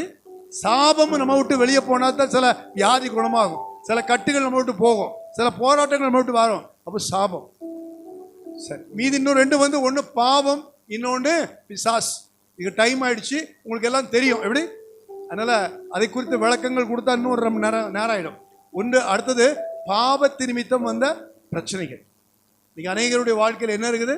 நான் சொன்னேன், சினிமா பார்க்கறது பாவமானா கலாத்தியர் 5ஆம் அதிகாரம் 19, 20, 21, 3 வருஷத்துல பார்க்கும்போது 17 விதமான பாவங்கள் இருக்கும். கடைசி பாவம் களியாட்டுகள்னு சொல்லி போட்டிருக்கோம். களியாட்டுன்னா இன்னைக்கு பார்க்குற சினிமா, யூடியூப்ல பார்க்குற தவறான நீங்க செயல்கள் எல்லாமே அதுக்குள்ள வந்துடுது. அப்படிப்பட்டவர்கள் தேவனுடைய ராஜ்யத்திற்குள் பிரவேசிக்கும். அதே மாதிரி வெளிப்படுத்தின விசேஷம் 21ஆம் அதிகாரம் 8ஆம் வசனத்தில் சொல்லும் பொழுது அதிலே கொடுக்கப்பட்ட 8 விதமான பாவத்தை சொல்லியிருக்கோம். முதல்ல விபச்சாரம், அப்புறம் அதில் பயப்படுகிறவர்கள், அவிசுவாசிகள், இன்னுமாக விபச்சாரக்காரர்கள், அருவருப்பு செய்கிறவங்க, சூனியக்காரர்கள், பொய்யர்கள். யாரு? விக்கிரகாராதனைக்காரர்கள், பொய்யர்கள். யாரு? பொய்யர்களும் பொய் பேசினா ஏன்னா உங்களுக்கு யோவான் 8:44 சொல்லும் பொழுது அவன் பொய்க்கு பொய் தான். யாரு யாரு? பிசாசுங்கிறவன். பொய் பேசுனா நீங்களும் பொய்க்கு பிதா அப்படின்னு யாரு? பிசாசு. அப்ப நமக்குள்ள இந்த பிசாசு உள்ள வந்துச்சுன்னா பொய் பேசுவோம். என்ன செய்வோம்? பொய் பேசுவோம். 1 பேதுரு 5:5 சொல்லுது, பெருமை உள்ளவர்களுக்கு தேவன் எதிர்த்து இருக்கிறார். என் பிள்ளை தான் நல்லா படிக்குது, என் பிள்ளை தான் நல்லா இருக்குது, என் பிள்ளைக்கு தான் அடிக்கடி சிக்காருது இல்லை, என் பிள்ளைன்னு சொல்லி பெருமைப்பட்டீங்கன்னா அது உங்களுக்கு ப்ராப்ளம். எப்படி? யாருக்குரிய காரியங்கள்? பிசாசு. அப்போ ஒன்று பிசாசு, இன்னொன்று பாவம். இதெல்லாம் நமக்குள்ள வந்துருச்சுன்னா சாத்தான் சிலரை கட்டி வச்சுட்டு, சாத்தானை பற்றி சொல்லும் பொழுது நான் ஒரு வீட்டுக்கு ஜெபம் பண்ண கூப்பிட்டுருந்தாங்க. நானும் இன்னொரு பாஸ்டரும் போயிருந்தோம். அவங்க மகளுக்கு தான் பிரச்சனை, வாலிப மகள். அந்த வீட்டில் இயேசு பற்றி சொல்லிட்டு ஜெபம் பண்ண ஆரம்பித்தா அந்த அம்மா உருளுது. எப்படி உருளுதுன்னா, சர்ப்பத்தை போல் இப்படி போய் அப்படின்னு சொல்லி வாயிலேருந்து ஒரு சத்தம் வருது. பாம்பு எப்படி பண்ணுமோ அதே மாதிரி. அது என்ன ஆயிருக்குது, அந்த பெண்ணுக்கு சரீரத்தில் உள்ள பிளட் ஹீமோகுளோபின் அவளுக்கு எவ்வளவுதான் சாப்பாடு சாப்பிட்டாலும் ஒன்றும் உள்ளே ஏறதில்லை. டாக்டர் பார்த்துட்டு எவ்வளோ மருந்து கொடுத்தாங்க, ஒன்றும் சுகமாகலை. இந்த சாத்தா உள்ள கட்டி வச்சிருக்காங்க. நீ அநேகருடைய வாழ்க்கையில வியாதி வியாதி வியாதின்னு இருப்போம். ஆனா என்ன இருக்குது? சாத்தா உள்ள இருக்கு. சாத்தா ஒரு சமயம் இதே மாதிரி ஒரு சர்ச்சிலேருந்து என்னுடைய ஃபோன் நம்பர் ஒருத்தர் வாங்கிக்கிட்டாங்க. அன்னைக்கு அந்த சர்ச்சில் பாஸ்டர் வரல. ஒரு கட்டிலில் ஒருத்தரை கொண்டு வச்சு படுக்க வச்சுட்டு இவரை காப்பாற்றணும், டாக்டர்லாம் கைவிட்டுட்டாங்க, அப்படி படுக்கையில் இருக்காரு. ஆஸ்பத்திரியில் கைவிட்டப்பட்டு அவங்க சாமியெல்லாம் கைவிடப்பட்டு அங்கே ஜெபிச்சு காலையிலேருந்து உபவாசம் பண்ணி ஜெபிக்கிறாங்க. மத்தியானத்துக்கு மேலே என்ன கூப்பிடுறாங்க, நான் வர முடியாதுன்னு. இல்லையா, நீங்கள் ஃபோனில் ஜெபம் பண்ணால் போதும். ஃபோனில் ஜெபம் பண்ணால் அந்த ஐயா கிட்ட இருக்கிற ஆவி வெளியே போய் அந்த ஐயா எழுப்பி உட்காந்துட்டாரு ஜெபம் பண்ணிட்டு இருக்கும் போதே. அல்லேலூயா. சரியா? அந்த ஆவி யாருக்கிட்ட போச்சு? ஒய்ஃப்கிட்ட போயிடுச்சு. அந்த அம்மா அப்படி சுத்துது. ஒரு அதுகிட்டையும் ஜெபம் பண்ணி வெளியே. எதுக்கு சொல்றேன்னா, இன்னைக்கு பிசாசு சிலரை படுக்க போடுறது. எப்படி? பிசாசு சிலரை படுக்க போடுறது. படுக்க போடுறது யாரு? வியாதி இல்லை, இப்படி நிறைய சொல்லிட்டே போகலாம். அப்போ இன்னைக்கு பல கட்டுகள் இன்னைக்கு உலகத்தில் இருக்குது. உபத்திரவம் என்னும் கட்டுகள் யாருக்கு? அதனால எல்லாம் வசனத்தின்படி நம்ம வசனத்தை அதிகமாக படித்தால் அந்த உபத்திரவம் போயிடும். அப்போ ரெண்டாவது என்ன சொன்னோம், நமக்கும் சில காரியங்கள் இருதயத்திலே நொறுங்குண்டவர்களாய் இருதயத்திலே பாடுகள் மத்தியில் வந்திருப்பீங்க. அப்படின்னு சொன்னாரு, நான் தான் குணமாக்க முடியும் என் தழும்புகளினால். அப்போ தழும்புகள் எழுத சொல்லி கேட்கணும். என்ன கேட்கணும்? அதிகாரம் நமக்கு இருக்குது. என்ன அதிகாரம்? பிள்ளைகள் அதிகாரம் இருக்குது. என்ன கொடுத்துருக்காரு? வசனத்தை கொடுத்துட்டாரு. வசனத்தை வைத்து ஜெபம் பண்ணுங்க. சாபத்துக்கு என்ன? சிலுவையில் இயேசு சாபமானார், அதுக்காக ஜெபம் பண்ணுங்க. பாவத்தை அறிக்கையிட்டு இனி அந்த பாவம் செய்ய மாட்டேன்னு சொல்லிட்டு அதுல இருந்து வெளியே வாங்க. எல்லாம் நம்ம கையில தான் இருக்குது. வசனம் சொல்லி இருக்குது. 1 யோவான் 1ஆம் அதிகாரத்தில் வாசிக்க வேண்டாம், 7, 8, 9 வசனங்களை வாசிக்கும் பொழுது அதை சொல்லிருக்குது, நீ பாவத்தை அறிக்கை செய்ய, அவர் ஒருத்தருக்கு தான் அந்த ரத்தத்தால் கழுவ முடியும், அவர் உங்களை கழுவுவாரு. அப்ப பாவத்திலிருந்து விடுதலை ஆகணும்னா அதுவும் நம்ம கையில தான் இருக்குது. ஏசப்பா எனக்கு விடுதலை கொடுக்கணும், கொடுக்க மாட்டாரு. எந்தெந்த காரியத்துக்கு என்ன பண்ணணுமோ அதை பண்ணினால்தான் நமக்கு விடுதலை. பண்ணினால்தான். பிசாசு பிடிச்சிருந்தா மட்டும்தான். நீங்க வசனத்தை வாசிங்க, உணர்த்துவாரு. வரமுள்ள தேவ பிள்ளைகள்கிட்ட வந்தீங்கன்னா அவர்கள் ஜெபிக்கும் பொழுது நீங்கள் விடுதலை ஆவீர்கள். ஆனால் நீங்கள் சில பாவத்து நிமித்தம் சில சாத்தான் உங்களை கட்டி வச்சிருந்தா திரும்ப அந்த பாவத்துக்குள்ள போகக்கூடாது. அநேகருடைய வாழ்க்கையில பாவத்து நிமித்தம் பிசாசு ஈஸியா வந்துருவான். எப்படி வந்துருவான்? சிலருடைய பாவத்து நிமித்தம். ஏன்னா எவனை விழுங்கலாமோ என்று நீங்க தெளிந்த புத்தியில இருங்க, விசுவாசம் என்ன செய்யுங்க, அப்ப இருங்க. ஆனால் எவனை விழுங்கலாமோ என்று வகை தேடி சுற்றி திரிகிறான். எதுக்கு? உங்களுக்குள்ள வந்து உட்கார்ந்துக்கலான்ட்டு. அவன் என்ன செய்வான்? தற்கொலை எண்ணம், கை கால் உளைச்சல், கண்ணு தெரிய மாட்டேங்குது, பேச வாய் வர மாட்டேங்குது, கோபம் தான் வருது, தூக்கமே வர மாட்டேங்குது. ஒரு பொண்ணுக்கு அப்படிதான் 10 வருஷமா தூங்கல. 10 வருஷமா குழந்தையெல்லாம் இருக்குது, கல்யாணம்லாம் முடிச்சிச்சு. நான் ஒரு ஊழியக்கார வீட்டுக்கு போயிருக்கும் போது அந்த பொண்ணை அந்த வீட்டுக்கு வந்துருந்துச்சு. ஐயா, அந்த ஊழியக்காரர் சொன்னார், நீங்க ஜெபம் பண்ணுங்கன்னாரு. ஜெபம் பண்ணா பார்த்தா அந்த பிள்ளை ஆடுது. உள்ள இருக்கிற பிசாசை கத்த துரத்துனாரு. அடுத்த நாள் கேட்டோம், நீங்க ரொம்ப நல்லா தூங்கணும், 10 வருஷமா தூங்காது பிசாசு கட்டி வச்சிருக்கு. அல்லேலூயா.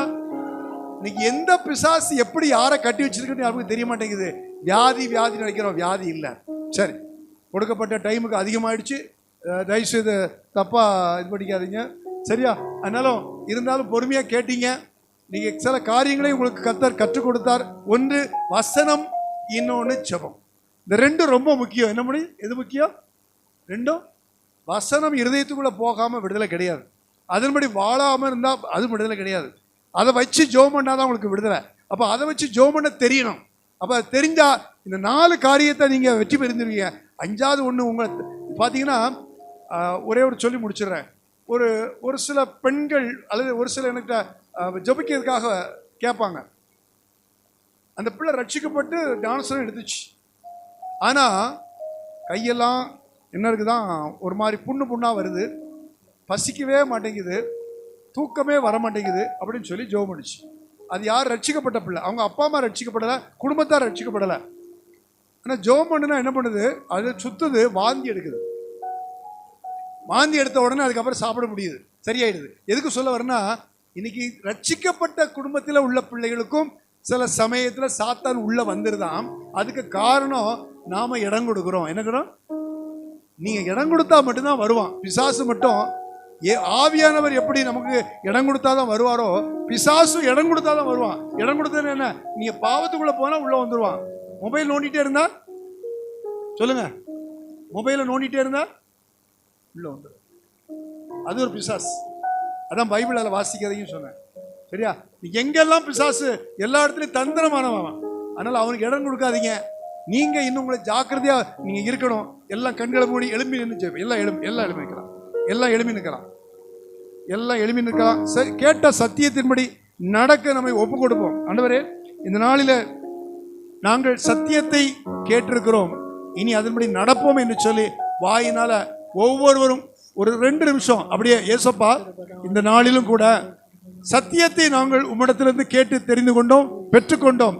அதன்படி நாங்கள் இந்த நாளிலே இன்னும் அதிகமாக காலையில முதல் மணி நேரத்தை உமக்கென்று ஒதுக்கி வேதத்தை வாசித்து ஜெபித்து விட்டுதான் எங்க குடும்ப வேலை, என் படிப்பு வேலை, என் பிள்ளைகள் என்ன காரியம் இருந்தாலும் இது உம்மிடத்துல அந்த 1 மணி நேரம் செலவு பண்ணாம நான் மற்ற வேலை பண்ண மாட்டேன்னு சொல்லி ஒப்பு கொடுங்க. ஆண்டவரே, இனி நான் கவலைப்பட மாட்டேன். உங்களுடைய வசனத்தின்படி ஜெபிக்க ஆரம்பிப்பேன், வசனத்தின்படி வாழ ஆரம்பிப்பேன். யார்ட்டையும் சண்டை போட மாட்டேன், நான் பொய் பேச மாட்டேன், பெருமைப்பட மாட்டேன். எந்த விபச்சார எண்ணங்கள் எனக்குள்ளே வந்தாலும் அதை அப்பாலே போ சாத்தான் என்று துரத்தி நான் இன்னும் என்னை பரிசுத்தமாய் வாழ ஒப்பு கொடுக்கிறேன்னு சொல்லி ஒப்பு கொடுங்க. பலிபீடத்தில் என்னை பரனே படைக்கிறேனே இந்த வேளை, போல ஆண்டு நடத்திடுவீர். கல்வாரியின் அன்பினையே கண்டு விரை நோடி வந்து கழுவும் உம் திரு ரத்தத்தாலே கரை நீங்க இருதயத்தை, கழுவும் உம் திரு ரத்தத்தாலே கரை நீங்க இருதயத்தை. ஆவியோடாத்மா சரீரம் அன்பரே உமக்கென்றும் தந்தேன், ஆலயமாகிய இப்போ ஆசீர்வதித்தருளும். கல்வாரியின் அன்பினையே கண்டு தோடி வந்தேன், கழுவும் உம் திரு ரத்தத்தாலே கரை நீங்க இருதயத்தை, கழுவும் உம் திரு ரத்தத்தாலே கரை நீங்க இருதயத்தை. ஆண்டவரே, கரைப்பட்ட என்னுடைய ஆவி ஆத்துமா சரீரத்தை உம்முடைய கரத்திலே ஒப்பு கொடுக்கிறேன். நீங்க உங்க ரத்தத்தினால என்னை கழுவி சுத்திகரித்து, இப்பொழுதும் எனக்கு இருக்கிற கடன் பிரச்சனைகள் மாறட்டும். இப்பொழுதும் எனக்கு இருக்கிற பிள்ளைகள் கீழ்ப்படியாம இருக்கிறாங்க, கீழ்ப்படிய கிருபை செய்யுங்க. அடிக்கடி வியாதிகள், அடிக்கடி பலகீனங்கள், அடிக்கடி எனக்கு கை இந்த முட்டு தேஞ்சு போச்சு ஆபரேஷன் பண்ணணும்னு சொல்றாங்கப்பா. அடி வயிற்றுல வலிகள், தாங்க முடியாத வலி, நான் சோர்ந்து போய் வந்திருக்கிறேன். இயேசுவே, இயேசுவே, நான் கட்டப்பட்டிருக்கலாம், நீர் விடுதலை கொடுக்கிறவர், கட்டுகளை கட்ட வைக்கிறவர். இப்பொழுது அவர் இறங்கி வந்திருக்கிறார். உங்கள் ஆவி ஆத்மா சரீரத்தை அந்த சிலுவையில் அடிக்கப்பட்ட இயேசுவை நோக்கி பாருங்க. உலகத்தை பார்க்காதீங்க, என்ன பார்க்காதீங்க, பக்கத்துல கூட பார்க்காதீங்க, அந்த இயேசுவை பாருங்க. அந்த இயேசு சிலுவையில எனக்காக சாபமானாரே, எனக்காக அக்கிரமத்துக்காக அடிக்கப்பட்டு நொறுக்கப்பட்டாரே, நம்முடைய பாவத்தை கழுவும்படியாக ரத்தத்தை சிந்தினாரே, அவருடைய காயப்பட்ட தொழும்புள்ள கரத்தை வைத்து என்னை குணமாக்குகிறேன் என்று வாக்கு கொடுத்திருக்கிறாரே, இப்பொழுதும் அவர் இறங்கி வருகிறார், இறங்கி வருகிறார். உங்களை தொடும்படி விடுதலை கொடுக்கும்படி, ஒரு அற்புத சுகம் கொடுக்கும்படியாக, பிசாசின் கட்டுகளில் இருந்து விடுதலை ஆகும்படி. குடும்பத்துல சமாதானம் இல்லாம சில பேர் வந்திருக்கிறீங்க, குடும்பத்துல சமாதானம் இல்லாம வந்திருக்கிறீங்க. கணவன் மனைவிக்குள் அநேக நாட்கள் பேசிக் கொள்வதில்லை, அநேக நாட்கள் பிரிந்து விடலாமா என்று எண்ணி சண்டை போட்டு கொண்டு வந்திருக்கிறீங்க. இயேசு இயேசு இயேசு மகனே மகளே திடன்கொள். நான் இன்னைக்கு மன்னிங்க, ஒருவரை ஒருவர் மன்னித்து நேசிக்க ஒப்பு கொடுங்க. கிறிஸ்து உங்களை மன்னித்தது போல அவளை மன்னிங்க. கிறிஸ்து உங்க மேல அன்பு வைத்திருக்க போல அவங்க மேல அன்பு காண்ப ஆரம்பிக்க. நீங்க அவங்களுக்காக ஜெபிங்க, அவங்களுக்காக ஜெபிங்க. இப்ப ஜெபிங்க, ஏசப்பா என் கணவனை ரட்சியும், அவர் சண்டை போட்டுட்டு இருக்கிறாரு, என் வாழவே பிடிக்கலன்னு சொன்னவங்க அவருக்காக ஜெபிங்க. மாமியார் உங்களுக்கு பிரச்சனை பண்றாங்களா, பக்கத்து வீட்டுக்காரங்க பண்றாங்களா, சொத்து பிரச்சனையில அக்கா தங்கச்சிக்குள்ள பிரச்சனையா, அவங்களுக்காக ஜெபம் பண்ணுங்க. இயேசு உங்களுக்கு விடுதலை கொடுக்க போறாரு, அற்புத சுகம் கொடுக்க போகிறாரு. உங்க வீட்டுல இருக்கிற பிரச்சனை மாறப்போகுது. ஹல்லேலூயா ஹல்லேலூயா. ஊரி ரா பா பாபா. தேவ மகிமை ஊற்றுங்க, நிரப்புங்க. Hallelujah. Thank you dear daddy, thank you Jesus. ஒரு அக்கினி இறங்குது, வல்லமை இறங்குது, அபிஷேகம் இறங்குது. பெற்றுக்கொள். விடுதலை பெற்றுக்கொள், சமாதானத்தை பெற்றுக்கொள், சுகத்தை பெற்றுக்கொள். வல்லமையுள்ள தேவன் இப்பொழுது இறங்கி வந்து அன்றைக்கு மனதுருகினது போல இன் மனதுருகி அவர் ஒவ்வொருவரி மேலும் இறங்கி வந்து தொடுகிறார். உன் தலை பாரங்கள் எல்லாம் கர்த்தர் சுகம் கொடுக்கிறார். உன்னை இப்பொழுது சாட்சியாக மாற்றப் போகிறார். இயேசுவே அந்த மகளை தொடுங்க, அந்த மகனை தொடுங்க. என்னென்ன பிரச்சனையோடு கூட வந்திருந்தாலும் சாத்தான் பல விதத்துல குடும்பத்தை ஆட்டி படைத்துக் கொண்டு பல விதமான போராட்டத்துக்கு மத்தியில் வந்திருக்கிறாங்கப்பா. இன்றைக்கு அந்த குடும்பத்துல அந்த சாத்தான் வஞ்சிக்கிற ஆவி, கொல்லாத ஆவி, அசுத்த ஆவி, இச்சிக்கிற ஆவி எல்லாம் வெளியே போட்டு இயேசுவின் நாமத்துல அசுத்த ஆவிகளை துரத்துங்கப்பா. உங்க நாமத்தினால, இயேசுவின் நாமத்தினால இப்பொழுது ஒவ்வொரு வெளியே போட்டு ராஜா இந்த அசுத்த ஆவிகள் எல்லாம் கர்த்தர் கட்டப்பட்டிருக்கிற கட்டவிழ்ப்பிறாக. ஒரு அக்கினி அப்படியே பற்றி எரியுது, ஒரு அக்கினி அப்படியே உங்க மேல ஊற்றுகிறார். யாரெல்லாம் உண்மையாய் தேடுகிறீர்களோ, உண்மையாய் கூப்பிடுகிறீர்களோ, உங்க மேல இயேசு இப்பொழுது இறங்குவதை பார்க்க போறீங்க. ஹல்லேலூயா ஹல்லேலூயா ஹல்லேலூயா ஹல்லேலூயா ஹல்லேலூயா. இயேசுவே உங்க ரத்தம் ஜெயம், உங்க ரத்தம், இயேசுவின் ரத்தம் ஜெயம். மகிமை ஊற்றுங்க.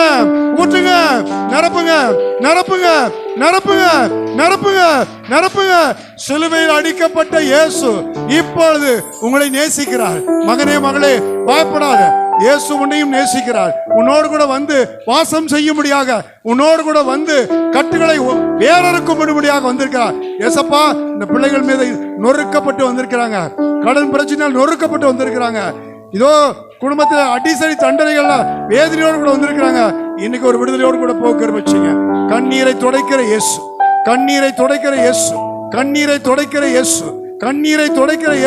நம்முடைய பிள்ளைகள் மீது அன்பும் சமாதானமும் பெருகச் செய்வீராக.